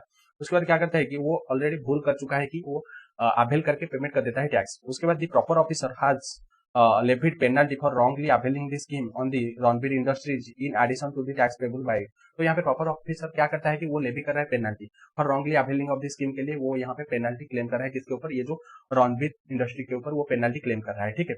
Examine the validity of the action taken by the proper officer, ठीक है, यहाँ वैलिड है क्योंकि प्रॉपर ऑफिसर के पास पावर है कि वो अगर कोई भी पर्सन रॉन्गली अवेल करता है कंपोजिशन लेवी तो वहाँ पे वो पेनल्टी लगा सकता है एंड डिमांड नोटिस यहाँ पे इशू कर सकता है, show cause notice under section number 73-74 में यहाँ पे इशू कर सकता है एंड जो भी एक्शन यहाँ पे प्रॉपर ऑफिसर का है वो वैलिड है, वो इनवैलिड नहीं है क्योंकि यहाँ पे ये जो रणबीर इंडस्ट्री वो गलतली अवेल कर रहा है क्या, ये जो कंपोजिशन लेवी एंड पेमेंट कर रहा है टैक्स, तो यहाँ पेनल्टी जो भी लगाया है प्रॉपर ऑफिसर वो सही किया है, कोई भी गलती यहाँ पे नहीं किया है, वो वैलिड इन लॉ है प्रॉपर ऑफिसर का, ठीक है। तो ये वैलिड है पॉइंट जो भी किया है प्रॉपर ऑफिसर, ये वैलिड है, उसके पास पावर है। तो यहाँ पे आपका पूरा जो चार्ज ऑफ जीएसटी खत्म होता है, इसमें 3 चैप्टर हम कवर किए हैं, एक है आपका लेवी ऑफ जीएसटी, दूसरा है कंपोजिशन लेवी, तीसरा है आरसीएम, तो तीनों चैप्टर कंप्लीट किए हैं। तो चलो उसके बाद चलते हैं जो बड़ा चैप्टर है एग्जेम्पशन चैप्टर। तो चलो उसके बाद जो भी चैप्टर नंबर 4 है एग्जेम्पशन फ्रॉम जीएसटी, ये हमारा वीडियो का सेकंड पार्ट है, तो चलो इसको हम खत्म करते हैं। और एक गुड न्यूज है कि इसमें कोई भी इलस्ट्रेशन नहीं है, तो हम डायरेक्ट आपका क्वेश्चन आंसर से शुरू करेंगे, ठीक है। एंड आप ये जो वीडियो को सब्सक्राइब कर लीजिए चैनल को एंड वीडियो को लाइक कर लीजिए। तो चलो हम शुरू कर देते हैं, हमारा जो क्वेश्चन कहाँ से शुरू होता है, ठीक है। इसका कंटेंट बहुत ज्यादा है बट क्वेश्चन इतना ज्यादा नहीं है कंटेंट के हिसाब से, बट टाइम लगेगा, ठीक है, टाइम लगेगा। तो चलो क्वेश्चन नंबर 1 है, examine whether the following independent interested services are exempt from GST. तो आपको यहाँ पे बताना है कि ये जो फॉलोइंग इंडिपेंडेंट इंटरेस्टेड सप्लाईज यहाँ पे एग्जाम्शन मिलेगा या नहीं मिलेगा। और एक बात है, आपका एग्जाम्शन चैप्टर जब आएगा, जैसे आरसीएम चैप्टर है वैसे एग्जाम्शन चैप्टर में आपको जो भी क्वेश्चन आएगा उसमें आपको प्रोविजन लिखना है, क्या लिखना है, शुरू कर देना है नोटिफिकेशन नंबर क्या है 12/2017 एंड आपका आरसीएम के लिए है 13/2017 एंड यहाँ पे एग्जाम्शन के लिए 12/2017, ठीक है, 12/2017। तो चलो यहाँ से शुरू कर देते हैं। पहला क्वेश्चन क्या है, पहला पार्ट में है legal services provided by BMC and partners Delhi, एक partnership firm of advocate to Vastukar enterprises Delhi providing architect services which preceding financial year aggregate turnover 21 lakh. तो यहाँ पे ये जो वास्तुकार एंटरप्राइजेस का प्रीसीडिंग फाइनेंशियल ईयर में 21 लाख है उसका टर्नओवर। तो यहाँ पे वास्तुकार एंटरप्राइजेस वो एक रजिस्टर कंपनी है, ठीक है, ये एक रजिस्टर कंपनी है। तो चलो ये तो रजिस्टर हो गया। तो चलो हम जीएसटी में देखेंगे कि एग्जाम्शन चैप्टर में एग्जाम्शन अवेलेबल हो जाता है अगर कोई भी एडवोकेट सीनियर या इंडिविजुअल एडवोकेट या फर्म ऑफ एडवोकेट, अगर कोई भी ऑन रजिस्टर्ड पर्सन या ऑन रजिस्टर्ड बिजनेस एंटिटी को अगर कोई भी लीगल सर्विस प्रोवाइड करेंगे तो वहां पे एग्जाम्शन मिल जाएगा। बट यहाँ पे आपका ऑन रजिस्टर या ऑन रजिस्टर्ड पर्सन कंपनी होना चाहिए, बट यहाँ पे ये रजिस्टर है, जो भी वास्तुकार है वो एक रजिस्टर्ड पर्सन है, तो इसलिए यहाँ पे एग्जाम्शन नहीं मिलेगा। तो यहाँ पे एग्जाम्शन नहीं मिलेगा, ठीक है, एग्जाम्शन ये है एंड नहीं मिलेगा, ठीक है, काट दीजिए, नहीं मिलेगा। तो ये था पहला पार्ट। उसके बाद है सेकंड पार्ट में दिया है कि minimum balance charges collected by Dhanvarsha bank from current account and saving account holder. तो यहाँ पे मिनिमम बैलेंस चार्जेस वो कलेक्ट कर रहा है एक Dhanvarsha bank from current account holder या सेविंग अकाउंट होल्डर से। तो यहाँ पे 2 साल पहले आया था कि अगर आपका सेविंग अकाउंट होल्डर है आप या करेंट अकाउंट होल्डर है तो आपको मिनिमम बैलेंस रखना पड़ेगा अकाउंट में। अगर नहीं रखते हैं तो वहां पे आपको मिनिमम बैलेंस चार्जेस लगा देता है बैंक। तो ये जो मिनिमम बैलेंस चार्जेस बैंक जो कलेक्ट करता है तो यहाँ पे एग्जेम्पशन मिलेगा या नहीं मिलेगा। मेनली बैंक को अगर इंटरेस्ट या डिस्काउंट या आपका कमीशन रिसीव होता है किसके ऊपर, 3 चीज के ऊपर, लोन, डिपॉजिट, एडवांसेस के ऊपर, तब भी एग्जेम्पशन मिलता है। उसको छोड़कर अदर जो भी सर्विस फी रिसीव करता है तो वो टैक्सेबल हो जाएगा। 3 चीज क्या है, लोन, डिपॉजिट, एडवांसेस। उसके ऊपर अगर कमीशन, डिस्काउंट या इंटरेस्ट रिसीव करता है तो वहां पे एग्जेम्पशन मिलेगा। इसको छोड़कर अलग अगर कोई भी सर्विस चार्जेस कलेक्ट करेगा तो टैक्सेबल हो जाएगा।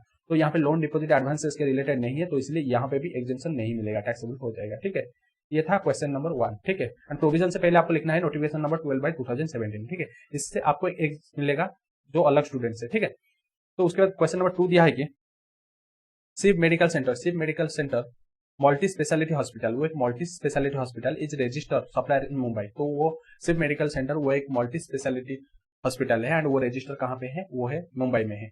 And it hires senior doctors and consultant independently. तो वो हायर कर रहा है senior doctor and consultant independently. ठीक है, without entering into employer and employ agreement with them. तो यहाँ पे विदाउट कोई भी यहाँ पे एग्रीमेंट में एंटर नहीं होते हैं एम्प्लॉयर एंड एम्प्लॉय का एग्रीमेंट में, वो ओनली आते हैं इंडिपेंडेंटली सर्विस देते हैं senior doctor and consultants.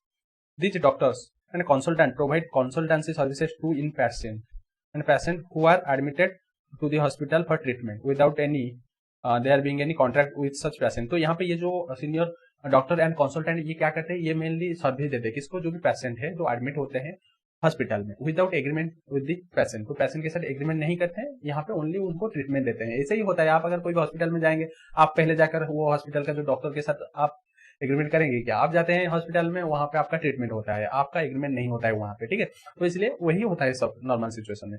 In return they are paid consultancy charges by Shiva medical centre. तो वो जो ट्रीटमेंट करते हैं तो उनके लिए ये जो शिवा कंसल्टेंसी चार्जेस देता है शिवा मेडिकल सेंटर, ठीक है, कंसल्टेंसी चार्जेस में देते हैं। However, the money actually charged by Shiva Medical Center from the inpatient is higher than the consultancy charges paid to the doctors and consultant। तो यहाँ पे मनी जो भी एक्चुअली पेड करता है शिवा मेडिकल सेंटर जो भी मनी पेड करता है वो मेनली हायर ज्यादा होता है किससे, जो एक्चुअली चार्ज होता है कम होता है। मीन्स यहाँ पे जो भी पेमेंट करता है डॉक्टर को वो कम होता है, जिससे जो चार्ज करता है कस्टमर से, कस्टमर तो नहीं पेशेंट है। फॉर एग्जाम्पल अगर ये चार्ज कर रहा है 1 लाख चार्ज कर रहा है, ठीक है, वो 1 लाख चार्ज कर रहा है, बट यहाँ पे पेमेंट कर रहे हैं डॉक्टर को, सीनियर डॉक्टर को, एंड जो भी कंसल्टेंट को पेमेंट कर रहे हैं 80,000। ठीक है, बाकी 20,000 उसको बोलते हैं रिटेंशन मनी। ठीक है, वो रखते हैं एंड ये एग्जाम्पन मिल जाता है, हम जीएसटी में पढ़े थे। And the difference amount written by the hospital that is retention money, वही है रिटेंशन मनी, 20,000 रख देता है। एंड इंक्लूड्स उसमें क्या क्या चार्जेस है, charges for providing ancillary services charges के लिए वो रख देता है, like nursing care and infrastructure facility, paramedic care and emergency services, checking of temperature, weight, blood pressure. तो ये सब एंसिलियरी सर्विस के लिए वो रिटेंशन मनी रखता है। 20,000 प्लस प्रॉफिट एलिमेंट में उसमें रखता है उसका।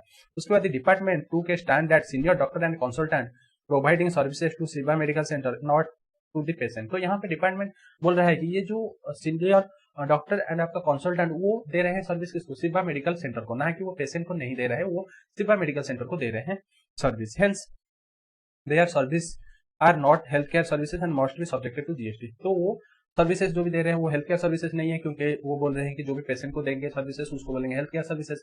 तो ये शिवा मेडिकल सेंटर को प्रोवाइड कर रहे हैं, तो यहाँ पे वो हेल्थ केयर सर्विसेज नहीं है, तो टैक्सेबल हो जाएगा बोल रहे हैं। ठीक है, और दूसरा क्या स्टैंड लिए है, further GST is applicable on the retention money kept by the Shiva medical centre. तो यहाँ पे जो भी रिटेंशन मनी हम एग्जांपल के लिए लिए थे 20,000 था, रिटेंशन मनी के ऊपर भी बोल रहे हैं टैक्स लग जाएगा, क्योंकि ये रिटेंशन मनी एक प्रॉफिट जैसा है। एक्चुअली वो चार्ज कर रहा है कस्टमर से 1,80,000 पेड कर रहा है, तो 20,000 प्रॉफिट जैसा है, तो उसके ऊपर भी बोल रहे हैं जीएसटी लग जाएगा। तो you are required to examine whether the stand taken by the department is correct. तो आपको बताना है कि जो भी स्टैंड टेकन किया है डिपार्टमेंट करेक्ट है या इनकरेक्ट है। तो इनकरेक्ट ऑब्वियसली, क्योंकि यहाँ पे जो शिवा मेडिकल सेंटर उसको एक बोलेंगे क्लिनिकल एस्टेब्लिशमेंट। ठीक है, क्लिनिकल एस्टेब्लिशमेंट बोलेंगे, क्योंकि क्लिनिकल एस्टेब्लिशमेंट में आपका आ जाएगा हॉस्पिटल, आ जाएगा मेडिकल, आ जाएगा नर्सिंग होम, आ जाएगा चाहे प्राइवेट हो पब्लिक हो, सब कुछ आ जाएगा। तो इसको हम बोलेंगे क्लिनिकल एस्टेब्लिशमेंट। तो क्लिनिकल एस्टेब्लिशमेंट को जो भी डॉक्टर देते हैं तो उसको हेल्थ केयर सर्विसेज ऑब्वियसली बोलेंगे, एंड इसको एग्जाम्पशन मिल जाएगा। ठीक है, ऐसे नहीं है कि पेशेंट के साथ एग्रीमेंट होना चाहिए, ऐसे कोई भी नहीं है आपका प्रोविजन में कि पेशेंट के साथ यहाँ पे एग्रीमेंट होना चाहिए डॉक्टर का, ऐसे कोई भी एग्रीमेंट नहीं होता है। आपका जो भी हॉस्पिटल के साथ भी एग्रीमेंट हो या नहीं हो उससे कोई मतलब नहीं है। ये जो भी सर्विसेज दे रहे क्लिनिकल एस्टेब्लिशमेंट को, तो यहाँ पे एग्जेम्पशन मिल जाएगा, कोई दिक्कत नहीं होगा, ठीक है, कोई दिक्कत नहीं होगा, एग्जेम्पशन मिल जाएगा। दूसरा है जो रिटेंशन मनी 20,000, उसके ऊपर भी एग्जेम्पशन मिल जाएगा, क्योंकि रिटेंशन मनी में ठीक है, यहाँ पे एक सर्कुलर आया था कि ठीक है उसमें बहुत सारा प्रॉफिट एलिमेंट है बट अलग एंसिलरी सर्विसेज भी है, तो इसलिए यहाँ पे सर्कुलर बोला था कि रिटेंशन मनी जो भी होगा एग्जेम्पशन मिल जाएगा, ठीक है। तो यहाँ पे जो भी डिपार्टमेंट बोल रहा है गलत, दोनों ही गलत बोल रहा है, यहाँ पे आपको एग्जेम्पशन मिल जाएगा, ठीक है। उसके बाद चलो क्वेश्चन नंबर 3 को चलते हैं। क्वेश्चन नंबर 3 दिया है कि Vedanta hospital Gurgaon has it own restaurant. तो वेदांत हॉस्पिटल गुड़गांव उसका ओन रेस्टोरेंट है जो है Annapurna Bhavan in the basement which supplies food to the patient admitted in the hospital, ठीक है, as per the advice by doctor और न्यूट्रिशनिस्ट। तो यहाँ पे वेदांत हॉस्पिटल वो गुरुग्राम पे है एंड वो उसका ओन रेस्टोरेंट है जो कि अन्नपूर्णा भवन तो बेसमेंट में है, एंड वो सप्लाई कर रहा है फूड किसको, पेशेंट को जो भी एडमिटेड है, एंड वो एडवाइस कर रहे हैं डॉक्टर एंड न्यूट्रिशनिस्ट।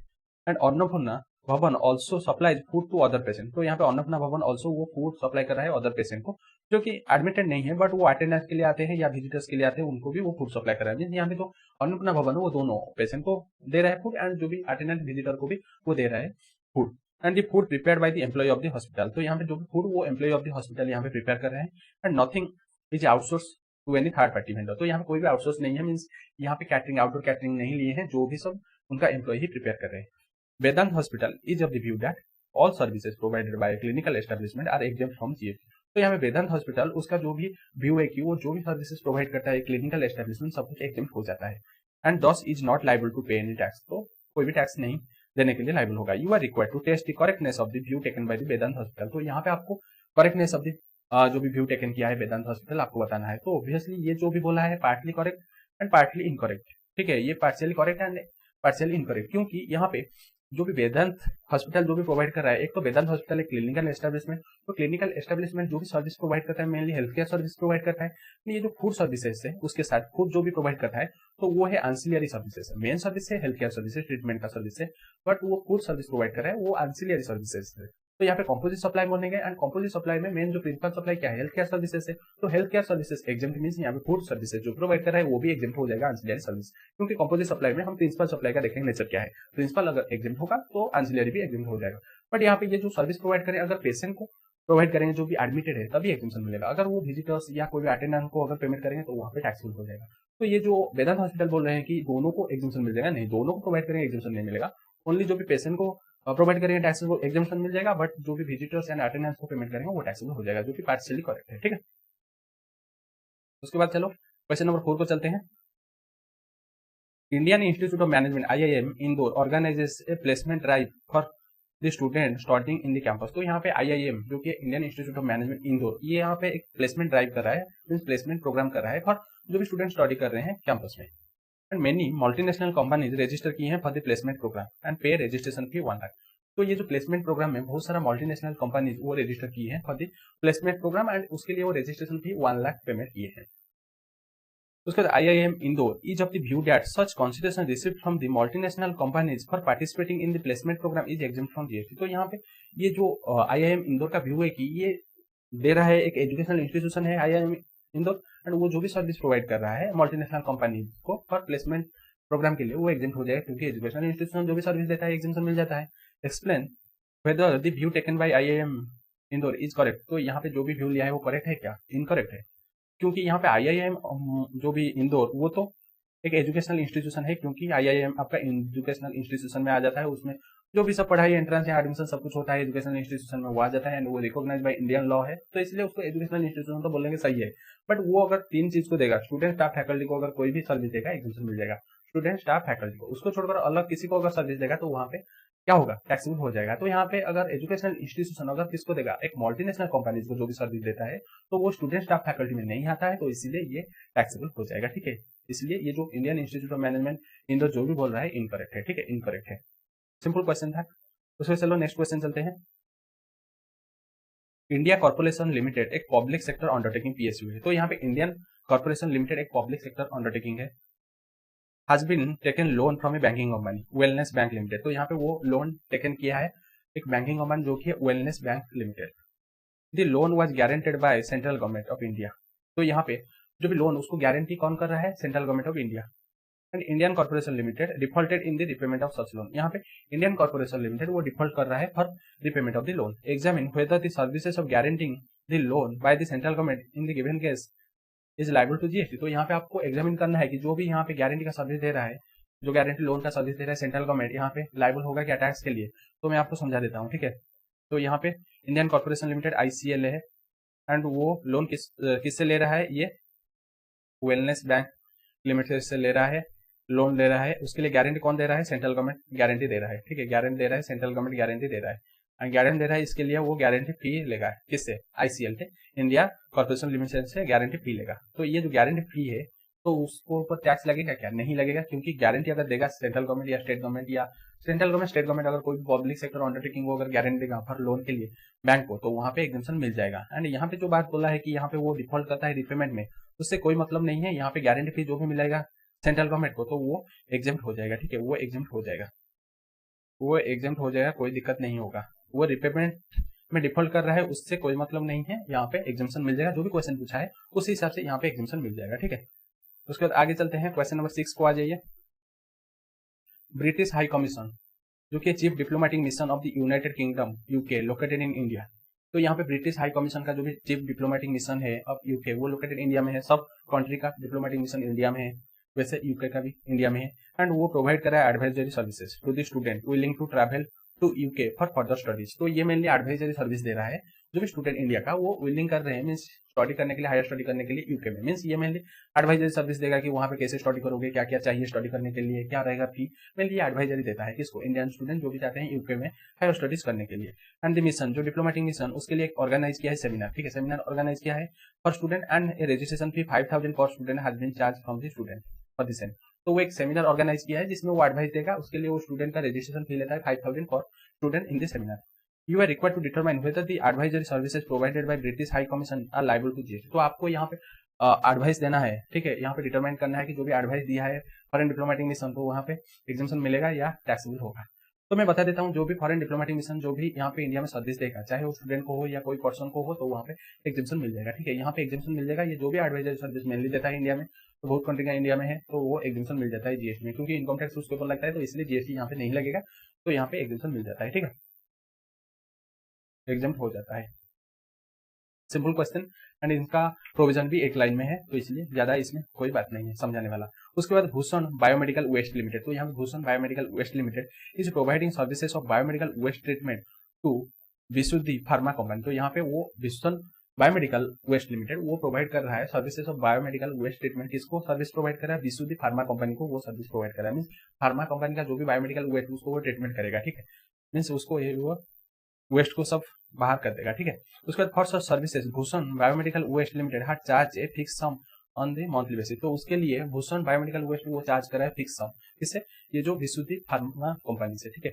उसके बाद whether the services provided by Bhushan biomedical waste limited is exempt on the GST। ये जो सर्विस दे रहा है ये exempt होगा क्या, तो मैं आपको बताता हूँ। यहाँ पे अमेंडमेंट आया है, ठीक है।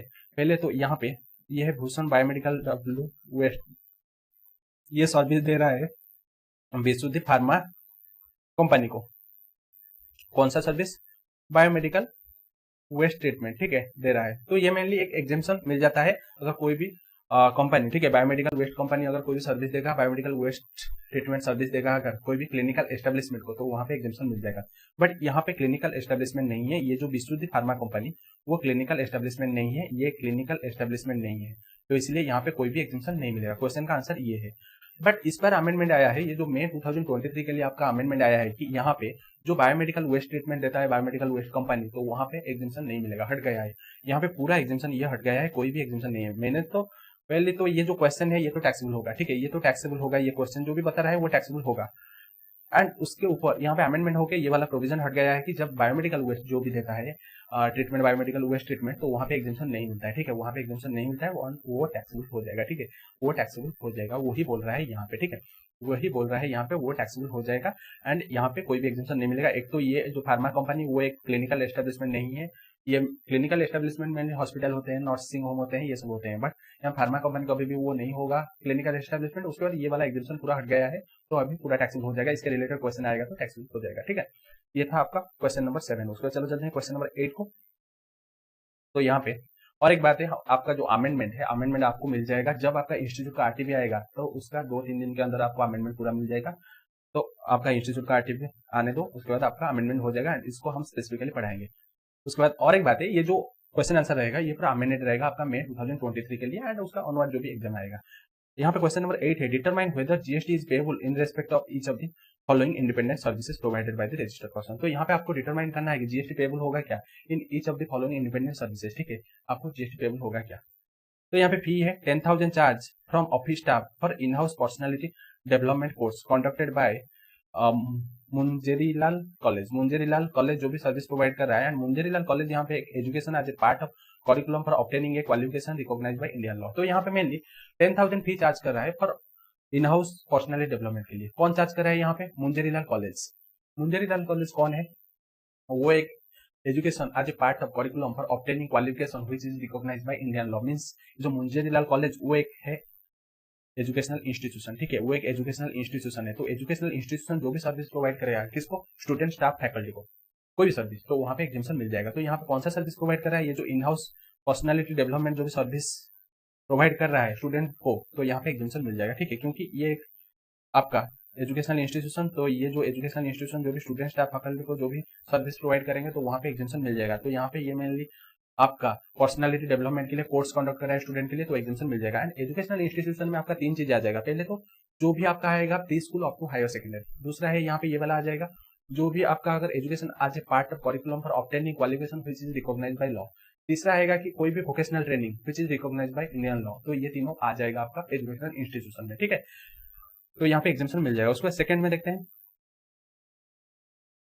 Boss fee 2,500 per month collected from student by Rosemary college providing education as a part of curriculum for obtaining qualification recognised by Indian law. तो यहाँ पे बॉस फी कलेक्ट कर रहा है कितना? 2,500 पर मंथ। किससे? स्टूडेंट से। कौन कलेक्ट कर रहा है? Rosemary college. तो यहाँ पे देखें रोजमेरी कॉलेज यहाँ पे पहले एजुकेशनल इंस्टीट्यूशन है क्या? ऑब्वियसली एजुकेशनल इंस्टीट्यूशन, क्योंकि education as a part of curriculum for obtaining qualification which is recognised by Indian law. तो यहाँ पे रोजमेरी एक एजुकेशनल इंस्टीट्यूशन है एंड एजुकेशनल इंस्टीट्यूशन जो भी सर्विस प्रोवाइड करता है स्टूडेंट को, तो वहाँ पे एग्जाम्शन मिल जाएगा। एंड यहाँ पे स्टूडेंट से वो कलेक्ट कर रहा है, मीन्स वो सर्विस प्रोवाइड कर रहा है, तो इसलिए यहाँ पे भी एग्जाम्शन मिल जाएगा। ठीक है, पहले देखना पड़ेगा हमको ये एजुकेशनल इंस्टीट्यूशन है या नहीं है। अगर एजुकेशनल इंस्टीट्यूशन है तो वहाँ पे हम फर्दर मूव करेंगे कि यहाँ पे एग्जाम्शन मिलेगा या नहीं मिलेगा, कौन सा सर्विस प्रोवाइड कर रहा है, आइदर वो स्टूडेंट, स्टाफ, फैकल्टी या अदर पर्सन को पेमेंट कर रहे हैं, तो वहाँ पे एग्जाम्शन अगर स्टूडेंट, स्टाफ, फैकल्टी को दे रहा है तो वहाँ पे एग्जाम्शन मिल जाएगा, अगर नहीं दे रहा है तो वहाँ पे टैक्सेबल हो जाएगा। ठीक है, उसके बाद house keeping services provided by messrs clean well to Himvarsha Montessori school, एक प्ले स्कूल है, for cleaning its playground and classroom, जो कि 25,000 पर मंथ। तो यहाँ पे mainly house keeping service provide कर रहा है कौन? मेसर्स क्लीन वेल, वो हाउस कीपिंग सर्विस प्रोवाइड करे किसको? ये हिमवर्सा एक मॉन्टेसोरी स्कूल है जो कि प्ले स्कूल। तो यहाँ पे हाउस कीपिंग सर्विस किसको मिल रहा है? एक प्ले स्कूल को मिल रहा है जो कि मॉन्टेसोरी प्ले स्कूल है, उसके लिए वो चार्ज कर रहा है 25,000। तो हम देखे थे आपका एजुकेशनल इंस्टीट्यूशन में तीनों चीज आ जाएगा, play school up to higher secondary school. तो यहाँ पे प्ले स्कूल आ जाता है, एजुकेशनल इंस्टीट्यूशन में आ जाएगा ये जो मॉन्टेसोरी हिमवर्सा मॉन्टेसोरी स्कूल आ जाएगा आपका एजुकेशनल इंस्टीट्यूशन। उस पर एजुकेशनल इंस्टीट्यूशन जो भी यहाँ पे स्टूडेंट स्टाफ फैकल्टी को देगा वो तो एग्जाम्शन मिल जाएगा। बट यहाँ पे एजुकेशनल सर्विसेज लेता है, क्या क्या ले रहा है? एग्जाम्शन मिलेगा TCS, T for transportation service, C means यहाँ पे cleaning and housekeeping services, S means security service. तो यहाँ पे मेनली क्लीनिंग वाला सर्विस ले रहा है, तो क्लीनिंग वाला सर्विस ले रहा है मींस यहाँ पे एग्जाम्शन मिल जाएगा। ठीक है, अगर ये तीनों सर्विस लेगा एजुकेशनल इंस्टीट्यूशन, कौन सा वाला एजुकेशनल इंस्टीट्यूशन? ये जो पहला वाला जो है play school up to higher secondary, तो यहाँ पे एग्जाम्शन मिल जाएगा। ठीक है, ये एग्जाम हो जाएगा। उसके बाद फोर्थ वाला पॉइंट है इंफोलिंक सप्लाई ट्रेसिंग अल्फाबेट। तो यहाँ पे इंफोलिंक वो ट्रेसिंग अल्फाबेट सप्लाई कर रहा है। एंड ऑनलाइन एजुकेशनल जर्नल, वो एक ऑनलाइन एजुकेशनल जर्नल है तो student of UKG class, UKG means आपका प्ले स्कूल है, अब सिडनी मॉन्टेसरी स्कूल 2000 ले रहा है चार्ज। तो यहाँ पे इंफोलिंक वो सप्लाई कर रहा है। इंफोलिंक सप्लाई कर रहा है किसको? एक ऑनलाइन एजुकेशनल जर्नल वो प्रोवाइड कर रहा है किसको? Student of UKG class means play school. तो प्ले स्कूल के केस में ओनली आपका टीसीएस सर्विस एग्जाम्शन मिलता है अगर लेता है। एंड आपका ये जो ऑनलाइन एजुकेशनल जर्नल ये ओनली मिलेगा किसको? अगर कोई भी education as a part of curriculum for obtaining qualification which is recognised by law. वो ऊपर दो वाला पॉइंट जो एजुकेशनल इंस्टीट्यूशन, टोटल 3 टाइप्स का एजुकेशनल इंस्टीट्यूशन, जो मिडिल वाला एजुकेशनल इंस्टीट्यूशन उसको ओनली मिलता है ये जो ऑनलाइन एजुकेशनल जर्नल। अदर कोई भी जो दो एजुकेशनल इंस्टीट्यूशन को नहीं मिलता है ये जो ऑनलाइन एजुकेशनल जर्नल का फैसिलिटी, अगर मिलेगा तो वहाँ पे टैक्सेबल हो जाएगा। तो यहाँ पे ये मिल रहा है किसको? प्ले स्कूल को मिल रहा है इकोजी क्लास, तो इसलिए ये टैक्सेबल हो जाएगा। ठीक है, ये टैक्सेबल हो जाएगा। अगर रिविजन क्लास जब करेंगे आपको पूरा पता चल जाएगा अच्छे से। ठीक है, उसका क्वेश्चन नंबर 9 चलते हैं। क्वेश्चन नंबर 9 दिया है कि सर्वसुगम चैरिटेबल ट्रस्ट एक ट्रस्ट जो कि रजिस्टर हुआ है 12AB में, जो कि ये इनकम टैक्स एक्ट में, जिसको बोलते हैं charitable trust. Provide the following information relating to supply of its services for the month of August. तो यहाँ पे ये अगस्त मंथ में ये सब फॉलोइंग सर्विसेज प्रोवाइड किया है। क्या क्या सर्विसेज है, अमाउंट दे दिया है एंड यहाँ पे सब सर्विसेज का दे दिया है नेम। तो चलो यहाँ पे क्या पूछा है पहले देख लेते हैं, उसके बाद यही साइट में हम कैलकुलेशन कर लेंगे। ठीक है, यही साइट में हम कैलकुलेशन कर लेंगे। तो यहाँ पे पूछा है कि कंप्यूट दी जीएसटी लाइबिलिटी अब सर्व सुगम चैरिटेबल ट्रस्ट का जीएसटी लाइबिलिटी हम कंप्यूट करेंगे for the month of August month के लिए हम उसका जीएसटी लाइबिलिटी कंप्यूट करेंगे। And assuming that above amount are exclusive of GST, हम अज्यूम करेंगे कि ये जो एबव अमाउंट वो एक्सक्लूसिव ऑफ जीएसटी है। And rate of GST wherever applicable is 18%। तो यहाँ पे रेट ऑफ जीएसटी लेंगे 18% है। उसके बाद note that the room kalyana mandapam halls open space shops owned by the trust are located with in the precincts of a religious place mean for general. तो यहाँ पे ये सब जो भी चैरिटेबल ट्रस्ट के लिए जो भी कंडीशन होता है वो सब बता दिया है। एंड यहाँ पे बोल दिया है कि आप अजम्पशन लीजिए कि ये सब कंडीशन ऑलरेडी सेटिस्फाई कर चुका है, तो इसलिए आपको दोबारा नहीं देखना पड़ेगा, ओनली यहाँ पे देखना पड़ेगा ये जो दिया है पॉइंट, उसके हिसाब से देखना पड़ेगा कि यहाँ पे आईटीसी नहीं तो जीएसटी लगेगा या नहीं लगेगा, या आपका एग्जम्पशन होगा या नहीं होगा। पहले है renting of residential dwelling for use as a resident. तो यहाँ पे renting of residential dwelling for use as a resident, तो यहाँ पे अगर हम renting of residential dwelling for use as a resident तो वहाँ पे एग्जम्पशन मिल जाएगा। ठीक है, वहाँ पे एग्जम्पशन मिल जाएगा। बट इस बार एक अमेंडमेंट आया है मे 23 में, अगर आप renting of residential dwelling use as a resident अगर कोई रजिस्टर्ड पर्सन को देंगे तो वहाँ पे टैक्सेबल हो जाएगा। ब्रैकेट में लिखा है अगर रजिस्टर्ड पर्सन को देंगे तभी टैक्सेबल होगा, नहीं तो टैक्सेबल नहीं होगा। तो यहाँ पे जो भी हम सर्विस दे रहे हैं, ये जो चैरिटेबल ट्रस्ट किसको दे रहे हैं, यहाँ पे कुछ भी नहीं लिखा है, मीन्स यहाँ पे रजिस्टर भी नहीं लिखा है, तो यहाँ पे एग्जम्पशन मिल जाएगा। अगर यहाँ पे ब्रैकेट में लिखा होता है कि ये मिल रहा है रजिस्टर्ड पर्सन को तभी ये टैक्सेबल हो जाता है, बट यहाँ पे कुछ भी नहीं लिखा हुआ है तो एग्जम्पशन मिल जाएगा। ठीक है, एग्जम्पशन मिल जाएगा। यहाँ पे रहेगा जीएसटी का अमाउंट 18% में। ठीक है, ये एग्जम्पशन मिल जाएगा। अगर दिया होता कुछ तो तभी टैक्सेबल हो जाता, बट यहाँ पे कुछ भी नहीं दिया है रजिस्टर, तो एग्जम्पशन मिल जाएगा। इसको आप इग्नोर करिए, जब आप अमेंडमेंट क्लास करोगे तभी समझ आ जाएगा अच्छे से। उसके बाद है renting of room for devotees charges per day 750। तो रेंटिंग ऑफ रूम के केस में पर डे अगर 1000 या उससे ज्यादा अगर होगा टैक्सेबल होगा, उससे कम होगा तो एग्जम्पशन मिलेगा। तो यहाँ पे ये 1000 से कम है पर डे, तो इसलिए ये पूरा एग्जाम हो गया है। उसके बाद renting of Kalyan Mandapam charges per day 15,000। तो यहाँ पे कल्याण मंडपम के केस में अगर 10,000 या उससे ज्यादा होगा तभी वहां पे क्या मिलेगा, टैक्सेबल होगा, नहीं तो एग्जम्पशन हो जाएगा। तो यहाँ पे 10,000 से ज्यादा है तो टैक्सेबल होगा। टैक्स कितना लगेगा, 12 लाख मल्टीप्लाई हो जाएगा 18%, तो ये आ जाएगा 2,16,000। उसके बाद है renting of community halls and open space charges per day 7,500। तो यहाँ पे कम्युनिटी हॉल या ओपन स्पेस के टाइम 10,000 या उससे अगर ज्यादा होगा पर डे तो वहां पे टैक्सेबल होगा। ये 10,000 से कम है तो इसीलिए यहाँ पे एग्जम्पशन मिल जाएगा। ठीक है, एग्जम्पशन मिल जाएगा, टैक्स नहीं लगेगा। उसके बाद renting of shops for business charges per month 9,500। तो यहाँ पे 10,000 या उससे कम है तो इसलिए यहाँ पे एग्जम्पशन मिल जाएगा। ठीक है, उसके बाद आगे चलते हैं renting of shop for business charges per month 12,000। तो यहाँ पे 10,000 से ज्यादा है पर मंथ, तो इसलिए ये टैक्सेबल हो जाएगा। कितना होगा, टैक्स डायरेक्ट कैलकुलेशन कर देते हैं। तो ये होगा 1,35,000। तो टोटल अगर करेंगे कितना होगा, टोटल कर लेते हैं। तो ये होगा 3,51,000। ठीक है, ये है टोटल जीएसटी लायबिलिटी। ठीक है, ये क्वेश्चन आपका खत्म होता है यहाँ। उसके बाद क्वेश्चन नंबर 10 को चलते हैं। क्वेश्चन नंबर 10 दिया है कि मिस्टर नागार्जुना एक रजिस्टर्ड सप्लायर। तो यहाँ पे मिस्टर नागार्जुना एक रजिस्टर्ड सप्लायर है ऑफ चेन्नई में, has received the following amounts in respect of the activities undertaken by him during the month of September। तो यहाँ पे वो कुछ अमाउंट रिसीव किया है फॉर द एक्टिविटीज के लिए, कुछ अमाउंट रिसीव किया है। कौन सा एक्टिविटी वो नीचे दिया है, सीरियल नंबर दे दिया है, पर्टिकुलर दे दिया है, अमाउंट दे दिया है रुपीज में।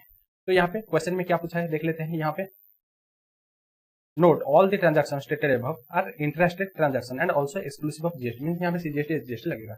You are required to calculate gross tax liability, जो कि ग्रॉस जीएसटी लायबिलिटी यहाँ पे कैलकुलेट करना है, ignoring ITC provision. ITC provision को इग्नोर करिए। Mister Nagarjuna for the month of September के लिए यहाँ पे ग्रॉस लायबिलिटी कैलकुलेशन करेंगे, GST liability. Assuming that the rate of GST wherever applicable is 18%। तो यहाँ पे रेट ऑफ जीएसटी 18%, मींस यहाँ पे मेनली सीजीएसटी एसजीएसटी अगर होगा तो वहाँ पे लगता है 9%। 18% एक दे दिया, मींस यहाँ पे आईजीएसटी बोला है, बट यहाँ पे क्वेश्चन में थोड़ा गलती है, क्योंकि अगर यहाँ पे इंटरेस्ट रेट है तो यहाँ पे 9% देता है, बट अगर यहाँ पे 18% दिया है तो इंटरेस्ट रेट मानेंगे, मींस हम यहाँ पे जीएसटी लिख लेंगे एंड 18% लिख लेंगे, कोई दिक्कत नहीं होगा। उसके बाद except GST GTS services where the rate of GST is 5%। तो उसको छोड़कर एक जीटीएस सर्विस है उसके ऊपर लगेगा आपका 5%। ठीक है, working notes should be form part of your answer, working note form part of your answer. चलो सिंपल है, कोई दिक्कत नहीं है। तो यहाँ पे मेनली जीएसटी कैलकुलेशन करेंगे, जहां पे भी जीएसटी लगेगा 18%, नहीं तो 5% जीटीए के सर्विसेज के ऊपर, ठीक है। तो यहाँ पे amount charge for service provided to recognise sports body as selector of national team. तो यहाँ पे अमाउंट चार्ज कर रहे हैं for service provided to recognise sports body as selector of national team. तो यहाँ पे अगर रिकॉग्नाइज स्पोर्ट्स बॉडी को कोई अलग रिकॉग्नाइज स्पोर्ट्स बॉडी या आपका player, referee, umpire, coach and team manager अगर सर्विस देंगे तो वहां पे एग्जेम्पशन मिल जाएगा। कौन कौन देंगे? प्रूक्टी, हम इसको याद रखते थे, PRUCT, P for player, R for referee, U for umpire, C for coach, T for team manager. तो यहाँ पे सिलेक्टर नहीं है, तो सिलेक्टर अगर कोई भी सर्विस देगा रिकॉग्नाइज स्पोर्ट्स बॉडी तो वहाँ पे टैक्सेबल हो जाएगा। तो टैक्सेबल कितना होगा? 50,000 के ऊपर अगर 18% देखें तो यहाँ पे आ जाएगा 9,000, यहाँ पे टैक्सेबल हो जाएगा, ठीक है, 9,000 टैक्सेबल हो जाएगा।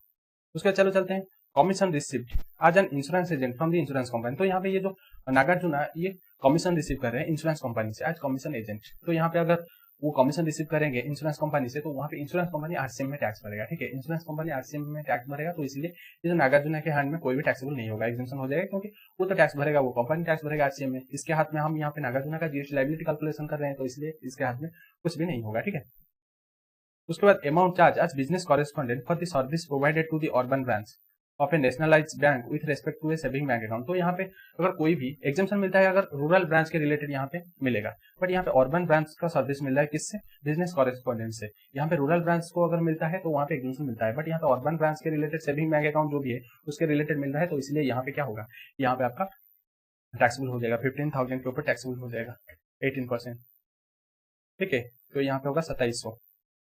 उसके बाद आगे चलते हैं, service to foreign diplomatic mission located in India. तो यहाँ पे उल्टा दिया है, मेनली अगर फॉरेन डिप्लोमेटिक मिशन कोई भी सर्विस देता है तो वहाँ पे एग्जेम्पशन मिलता है, but service to foreign diplomatic mission तो वहाँ पे टैक्सेबल हो जाएगा, ठीक है। अगर सर्विस देता है फॉरेन डिप्लोमेटिक मिशन तो वहाँ पे एग्जेम्पशन मिलता है, बट यहाँ पे सर्विस ले रहा है तो टैक्सेबल होगा 28,000 के ऊपर, 28,000 के ऊपर 18% कितना होगा? यहाँ पे होगा 5,040 रुपीज, ठीक है, 5,040 रुपीज। उसके बाद है फुनेरल सर्विस, फुनेरल सर्विस 30,000। तो फुनेरल ये शेड्यूल 3 में आ जाता है, जिसको सप्लाई नहीं मानते जीएसटी नहीं लगेगा। Funeral, burial, crematorium, mortuary services, transportation of deceased, इसके ऊपर टैक्स नहीं लगता है क्योंकि ये सप्लाई ही नहीं होता है, नेगेटिव सप्लाई शेड्यूल नंबर 3, ये हो गया। उसके बाद है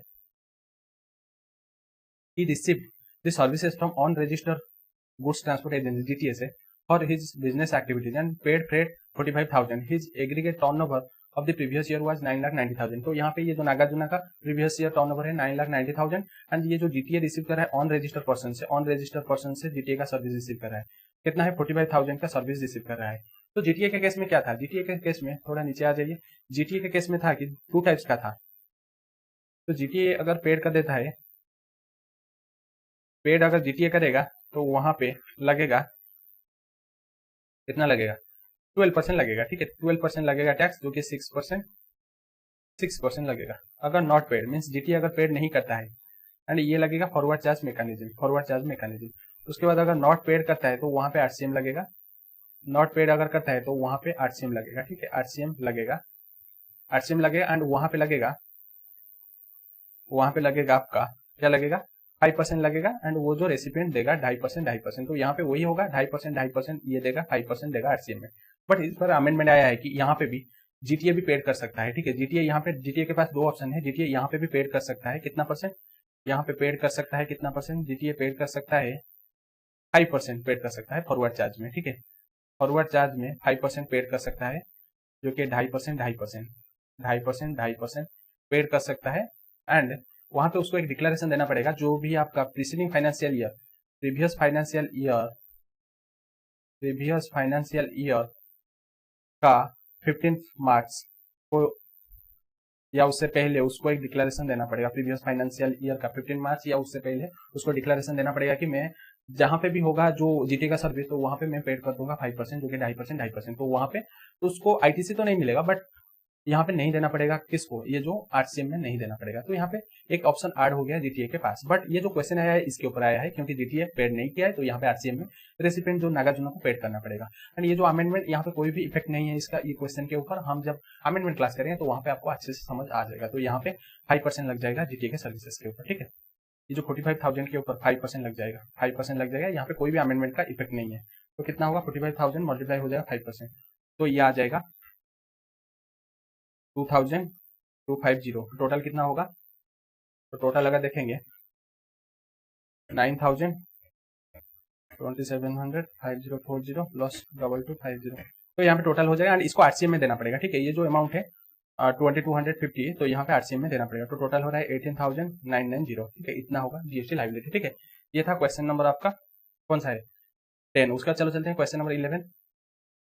तो यहाँ पे विविध प्राइवेट लिमिटेड, विविध private limited is a supplier of goods and services at Bangalore. तो यहाँ पे विविध प्राइवेट लिमिटेड वो एक supplier of goods and services Bangalore में है एंड रजिस्टर इन कर्नाटका होगा, state of Karnataka. Having turnover है 200 लाख, उसका टर्नओवर है 200 लाख मींस यहाँ पे उसको कंपोजिशन लेवी अवेल नहीं होगा क्योंकि 150 लाख से ज्यादा है। And the last financial year it has furnished the following information for the month of June. Following information दे दिया है for the month of June, particular दे दिया, अमाउंट ऑफ एक्सक्लूडिंग जीएसटी दे दिया।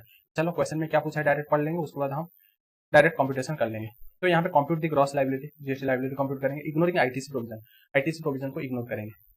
अब Vividha private limited for the month of June, for the month of June के लिए हम कैलकुलेट करेंगे gross GST liability that the above amount are exclusive of GST. ये जो अबव अमाउंट वो एक्सक्लूसिव ऑफ जीएसटी है and rate of GST wherever applicable is 18% unless otherwise mention means अगर DTA दिया होगा तो वहां पे 5% लगेगा और क्या वही बोला है, डीटीए अगर होगा तो वहां 5% लगेगा, अनलेस अदरवाइज मींस डीटीए अगर होगा 5% लगेगा, नहीं तो 18% लगेगा, ठीक है, वही बोला है। तो चलो सर्विसेज क्या क्या है पढ़ लेते हैं।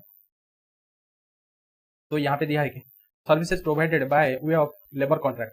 तो यहाँ पे services provided bye way of labour contract repairing a single residential unit otherwise ध्यान आज पार्ट ऑफ रेसिडेंशियल कॉम्प्लेक्स। तो यहाँ पे सिंगल रेसिडेंशियल यूनिट अगर आप कंस्ट्रक्शन करेंगे, कमीशनिंग करेंगे, इंस्टॉलेशन करेंगे या इरेक्शन करेंगे तो वहां पे एग्जेम्पशन मिलता है। बट यहाँ पे रिपेयरिंग है, रिपेयरिंग आपका नहीं आता है किसमें, 4 चीज में, कंस्ट्रक्शन, इंस्टॉलिंग, तीसरा है इरेक्शन, चौथा है कमीशनिंग।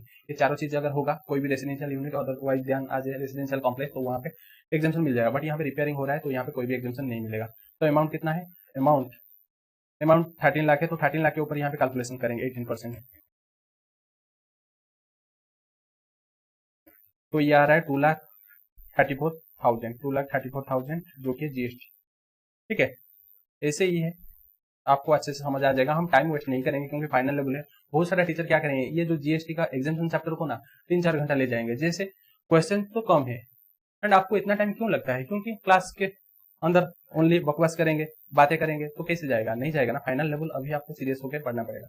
उसके बाद fee receive from student for a competitive exam training academy run by Vividha private limited. तो यहाँ पे फी रिसीव कर रहा है किससे, स्टूडेंट से, फॉर ए कॉम्पिटेटिव एग्जाम। तो यहाँ पे मेनली तो ये जो विविधा प्राइवेट लिमिटेड ये एक एजुकेशनल इंस्टीट्यूशन नहीं है।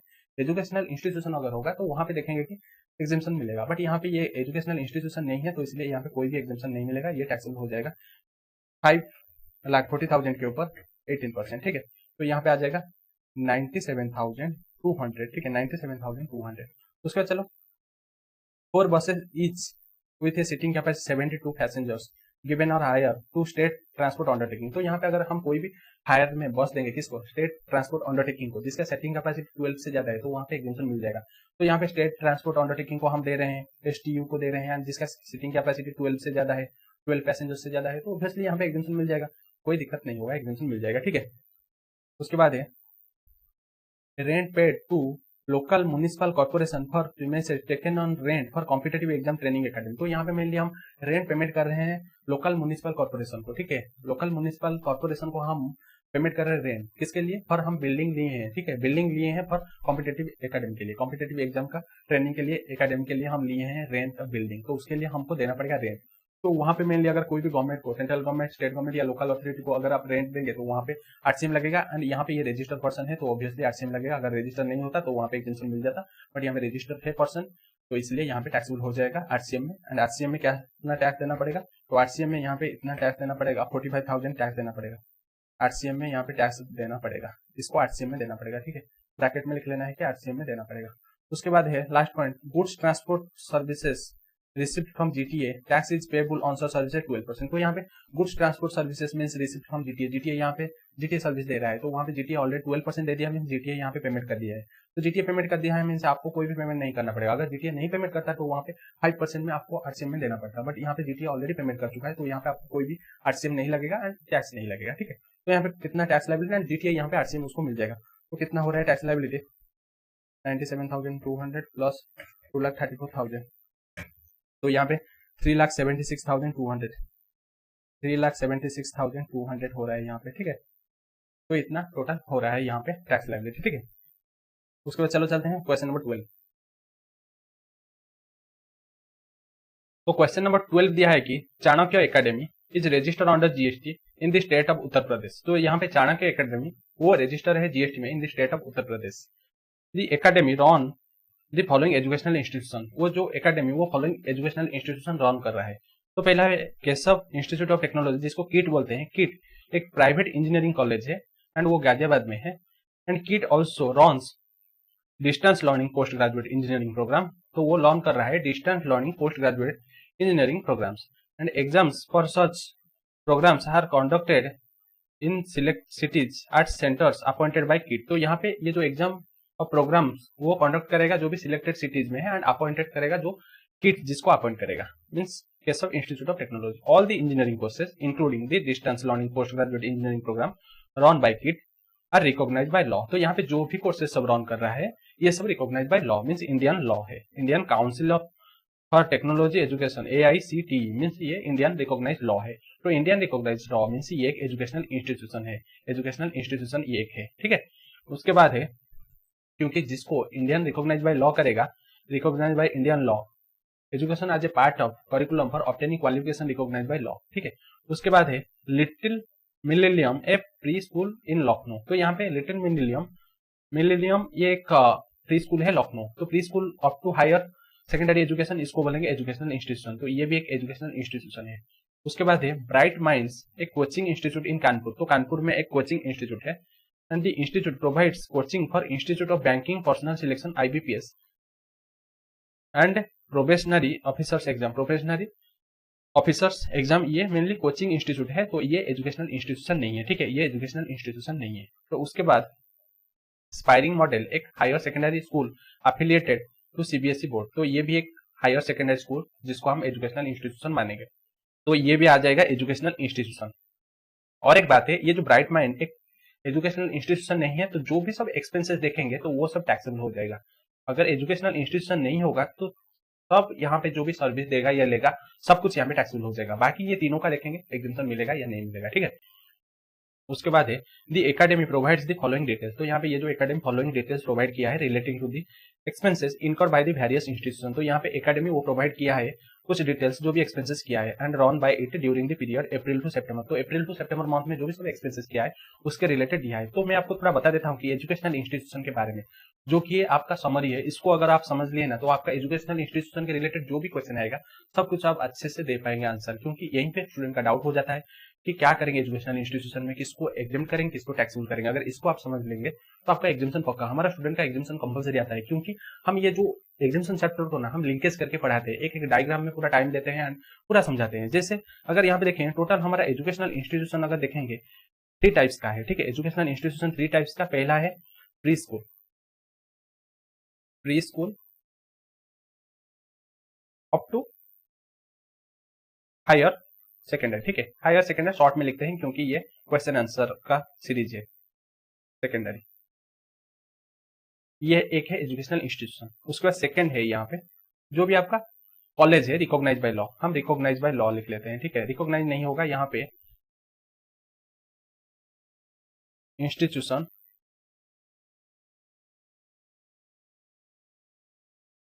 विच is recognise by law, RL recognise by law. उसके थर्ड में है वोकेशन, वोकेशन या वोकेशनल ट्रेनिंग, ट्रेनिंग, अरे ट्रेनिंग गलत हो गया, ट्रेनिंग रिकॉग्नाइज बाय लॉ।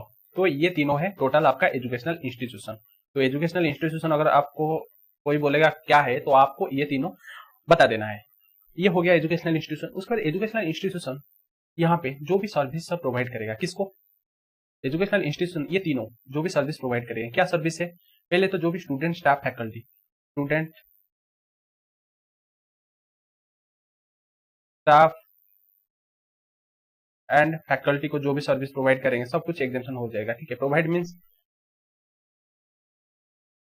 अरे फैकल्टी को जो भी सर्विस प्रोवाइड करेंगे तो इसीलिए यहाँ पे साइन है तो पता चल जाएगा कि जो भी सर्विस प्रोवाइड करेगा सब एग्जाम हो जाएगा, किसको, स्टूडेंट स्टाफ फैकल्टी को। और क्या है, जो भी यहाँ पे आपका एंट्रेंस है, ठीक है, एंट्रेंस एग्जामिनेशन, ठीक है, एंट्रेंस एग्जामिनेशन, ठीक है, जो भी सर्विस उसके रिलेटेड सब कुछ एग्जामिनेशन मिल जाएगा ये एजुकेशनल इंस्टीट्यूशन को, ठीक है। उसका एजुकेशनल इंस्टीट्यूशन क्या सर्विस लेगा, तो एजुकेशनल इंस्टीट्यूशन मेनली ये जो पहले हम ये जो वन प्री स्कूल वाला 3 सर्विस अगर रिसीव करेगा, 3 सर्विस अगर रिसीव करेगा, ये जो pre school up to higher secondary, तो ये 3 सर्विस अगर रिसीव करेगा, TCS, T for transportation service, C for catering service, S for security service, इसको शॉर्ट में लिख लेते हैं। अगर ट्रांसपोर्ट ओनली ये मिलेगा किसको, ये जो प्री स्कूल को मिलेगा, ट्रांसपोर्ट क्लीनिंग एंड यहाँ पे सिक्योरिटी सर्विस, ये तीनों अगर मिलेगा किसको, ये जो pre school up to higher secondary, तभी एग्जामिनेशन मिलेगा। और क्या मिलेगा, और यहाँ पे 2 को ओनली मिलेगा एक सर्विस, 2 जो कि institution which is recognised by law, 2 को अगर एक सर्विस मिलेगा जो कि क्या है, जो है ऑनलाइन एजुकेशनल जर्नल अगर मिलेगा, ठीक है, जर्नल अगर मिलेगा तभी ये ओनली 2 को मिलेगा, institution which is recognised by law. उसके बाद ये तीनों को, ठीक है, ये तीनों को अगर मिलेगा कौन सा सर्विस, रजिस्ट्रेशन, ठीक है, रजिस्ट्रेशन या एडमिशन सर्विस, तो एग्जामिनेशन मिलेगा तीनों को।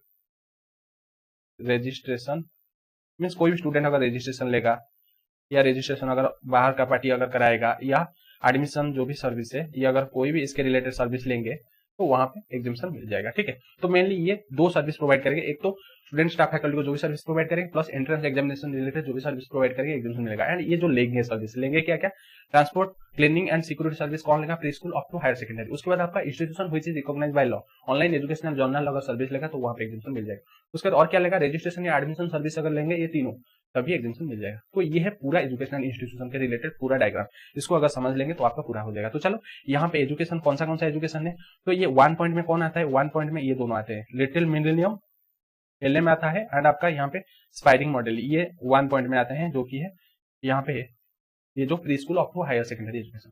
उसके बाद ये जो सेकंड वाला नहीं है, फर्स्ट वाला है, जो कि किट ये आपका सेकंड नंबर में आ जाता है, ठीक है, सेकंड नंबर एजुकेशनल इंस्टीट्यूशन में आ जाता है। एंड थर्ड पॉइंट में जो दिया है ब्राइट माइंड, वो तो कोई भी एजुकेशनल इंस्टीट्यूशन नहीं है, तो इसलिए उसको कोई भी एग्जामिनेशन नहीं मिलेगा, ठीक है, कोई भी एग्जामिनेशन नहीं मिलेगा, ठीक है। ये 2 नंबर नहीं है, 1 है, लिटिल मिलेनियम।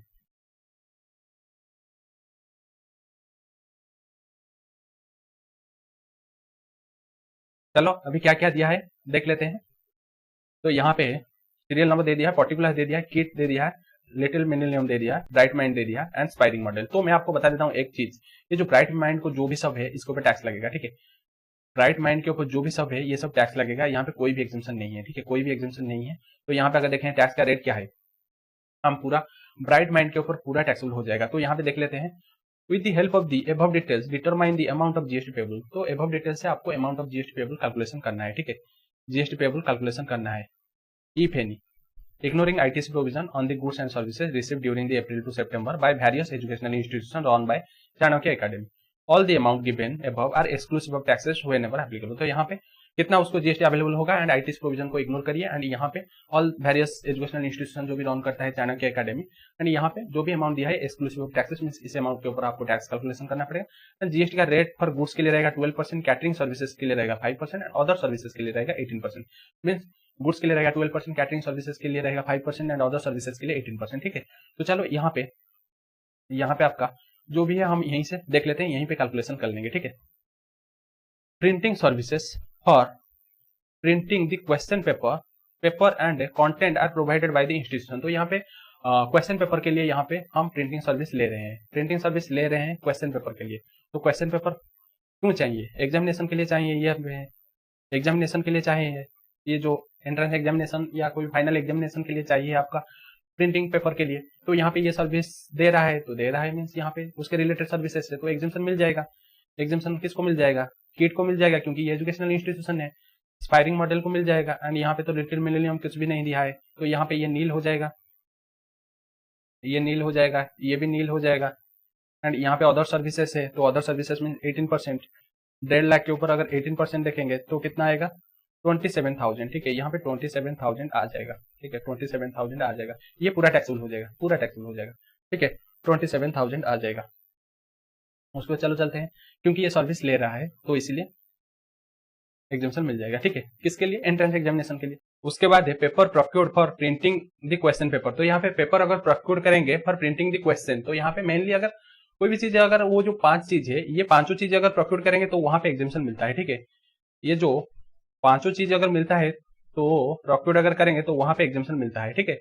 ये एंड नीचे क्या है, 4 है, ये 5 है, ये पांचों चीज अगर हम प्रोक्योर करेंगे, अगर रिसीव करेंगे तभी एग्जामिशन मिलेगा। इसको छोड़कर अगर अदर कोई भी हम चीज रिसीव करेंगे तो वहां पे वो टैक्सेबल हो जाएगा, सबके लिए ये टैक्सेबल हो जाएगा। तो कितना होगा यहाँ पे, पेपर मीन गुड्स यहाँ पे होगा, तो गुड्स के ऊपर कितना लगेगा, तो यहाँ पे है 4,30,000, उसके ऊपर 12%, तो ये कितना होगा, रेट में लिख लेंगे 51,600, एंड यहाँ पे होगा 2,58,000, उसके ऊपर 12%, तो ये होगा 30,960, एंड यहाँ पे होगा 3,44,000 मल्टीप्लाई हो जाएगा 12, तो यहाँ पे हो जाएगा 41,280 रुपीज, ठीक है, ये होगा। उसके बाद है हॉनोरारियम।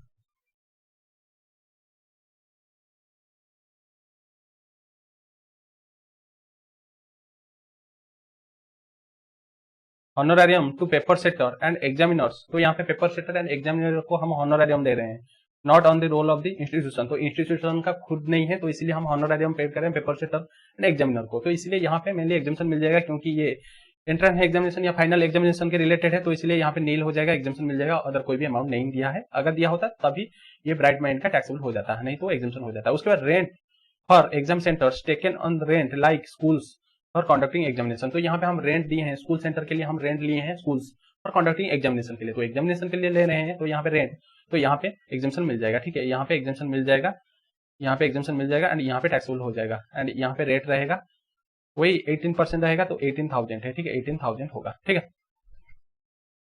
उसके बाद subscription for online educational journal, तो यहाँ पे subscription for online educational journal हम दे रहे हैं, ठीक है, मीन्स ये जो ऑनलाइन एजुकेशनल जर्नल के लिए हम सर्विस रिसीव कर रहे हैं, तो रिसीव कर रहे हैं मीन्स यहाँ पे हमारे लिए ओनली यहाँ पे एग्जामिशन किसको मिलेगा, ओनली एग्जामिशन मिलेगा आपका जो भी यहाँ पे किट होगा, किट क्योंकि ये एक इंस्टीट्यूशन हुई चीज रिकॉग्नाइज बाय लॉ। अगर देखेंगे ये एजुकेशनल ऑनलाइन जर्नल जो भी रिसीव करेंगे ये ओनली इसको ही अवेलेबल होगा, ठीक है, इसको ही ओनली अवेलेबल होगा, ये जो online educational journal only institution हुई चीज रिकॉग्नाइज बाय लॉ। 2 पॉइंट में क्या है, ये जो किट है 2 पॉइंट में, ठीक है, 2 पॉइंट में किट है, 2 पॉइंट में किट है, तो किट को ओनली अवेलेबल होगा, बाकी अदर कोई को भी अवेलेबल नहीं होगा।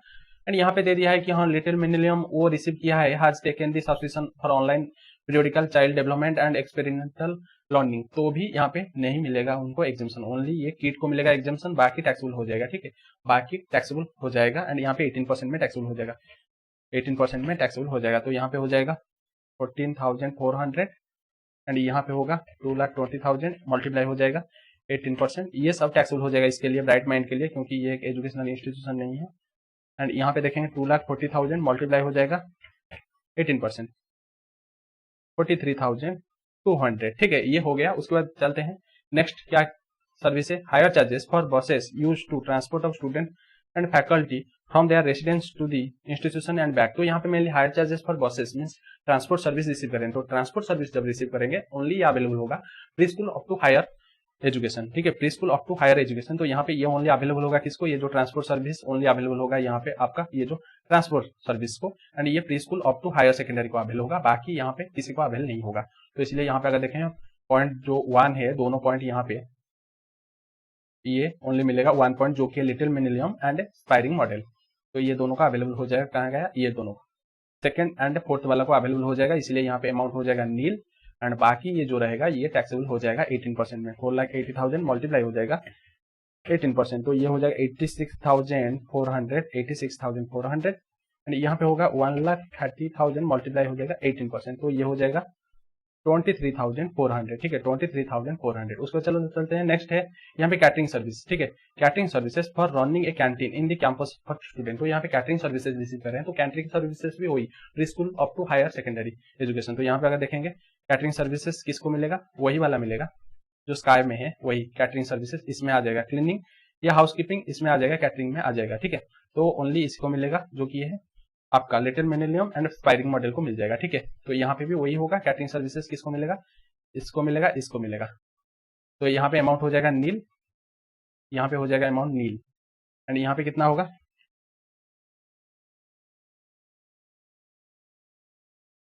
3,20,000, बट कैटरिंग सर्विसेज के ऊपर 5% लगता है, तो यहाँ पे 16,000 हो जाएगा, एंड यहाँ पे 1,80,000 मल्टीप्लाई हो जाएगा 5%, तो यह हो जाएगा 9,000, ठीक है। उसका लास्ट सर्विस देख लेते हैं, सिक्योरिटी सर्विस। एंड यहाँ पे ये जो कैटरिंग सर्विस दिया है, कैटरिंग सर्विसेज पर KIT include a sum 60,000 per catering at a student event organise in a banquet hall outside the campus. तो यहाँ पे ये 60,000 किट में है, इंक्लूड है, जो कि आउटसाइड द कैंपस हो रहा है, उससे कोई मतलब नहीं है आपका। ओनली ये जो भी pre school up to higher secondary को मिलेगा, आपको किट को नहीं मिलेगा, क्योंकि वो एक इंस्टीट्यूशन रिकॉग्नाइज बाय लॉ, उसको नहीं मिलता है, चाहे आप इनसाइड द कैंपस करिए आउटसाइड द कैंपस करिए, तो वहाँ पे कैटरिंग सर्विसेज के ऊपर एग्जाम्पशन नहीं मिलेगा।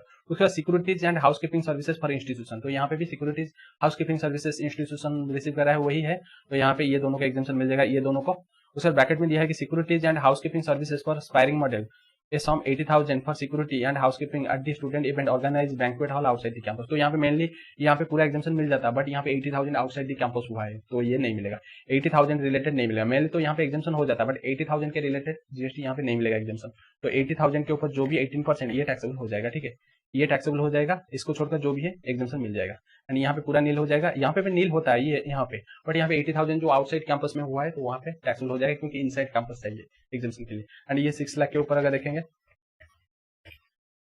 तो ये होगा 1,08,000, एंड यहाँ पे 3,75,000 के ऊपर देखेंगे तो ये होगा 67,500। तो यहाँ पे पूरा टोटल हो गया, तो आपको यहाँ पे टोटल करना है, जो भी हम लिखे हैं अमाउंट, टोटल करने के बाद आपका ग्रॉस लायबिलिटी कैलकुलेट हो जाएगा, ठीक है। तो यहाँ पे आपका ये जो क्वेश्चन खत्म होता है, प्लस ये एग्जामिनेशन चैप्टर भी खत्म होता है, एंड यहाँ पे आपका जो भी ये जो पार्ट खत्म होता है, एंड आपको इसको रिवीजन करना है, जरूर करना है रिवीजन। हम जितना कम टाइम हो उतना कम टाइम में हम खत्म किए हैं, एंड आपको मेरे चैनल को सब्सक्राइब करना है। उसके बाद हम मिलते हैं नेक्स्ट वीडियो में। आज के लिए इतना है, नेक्स्ट वीडियो में मिल जाते हैं।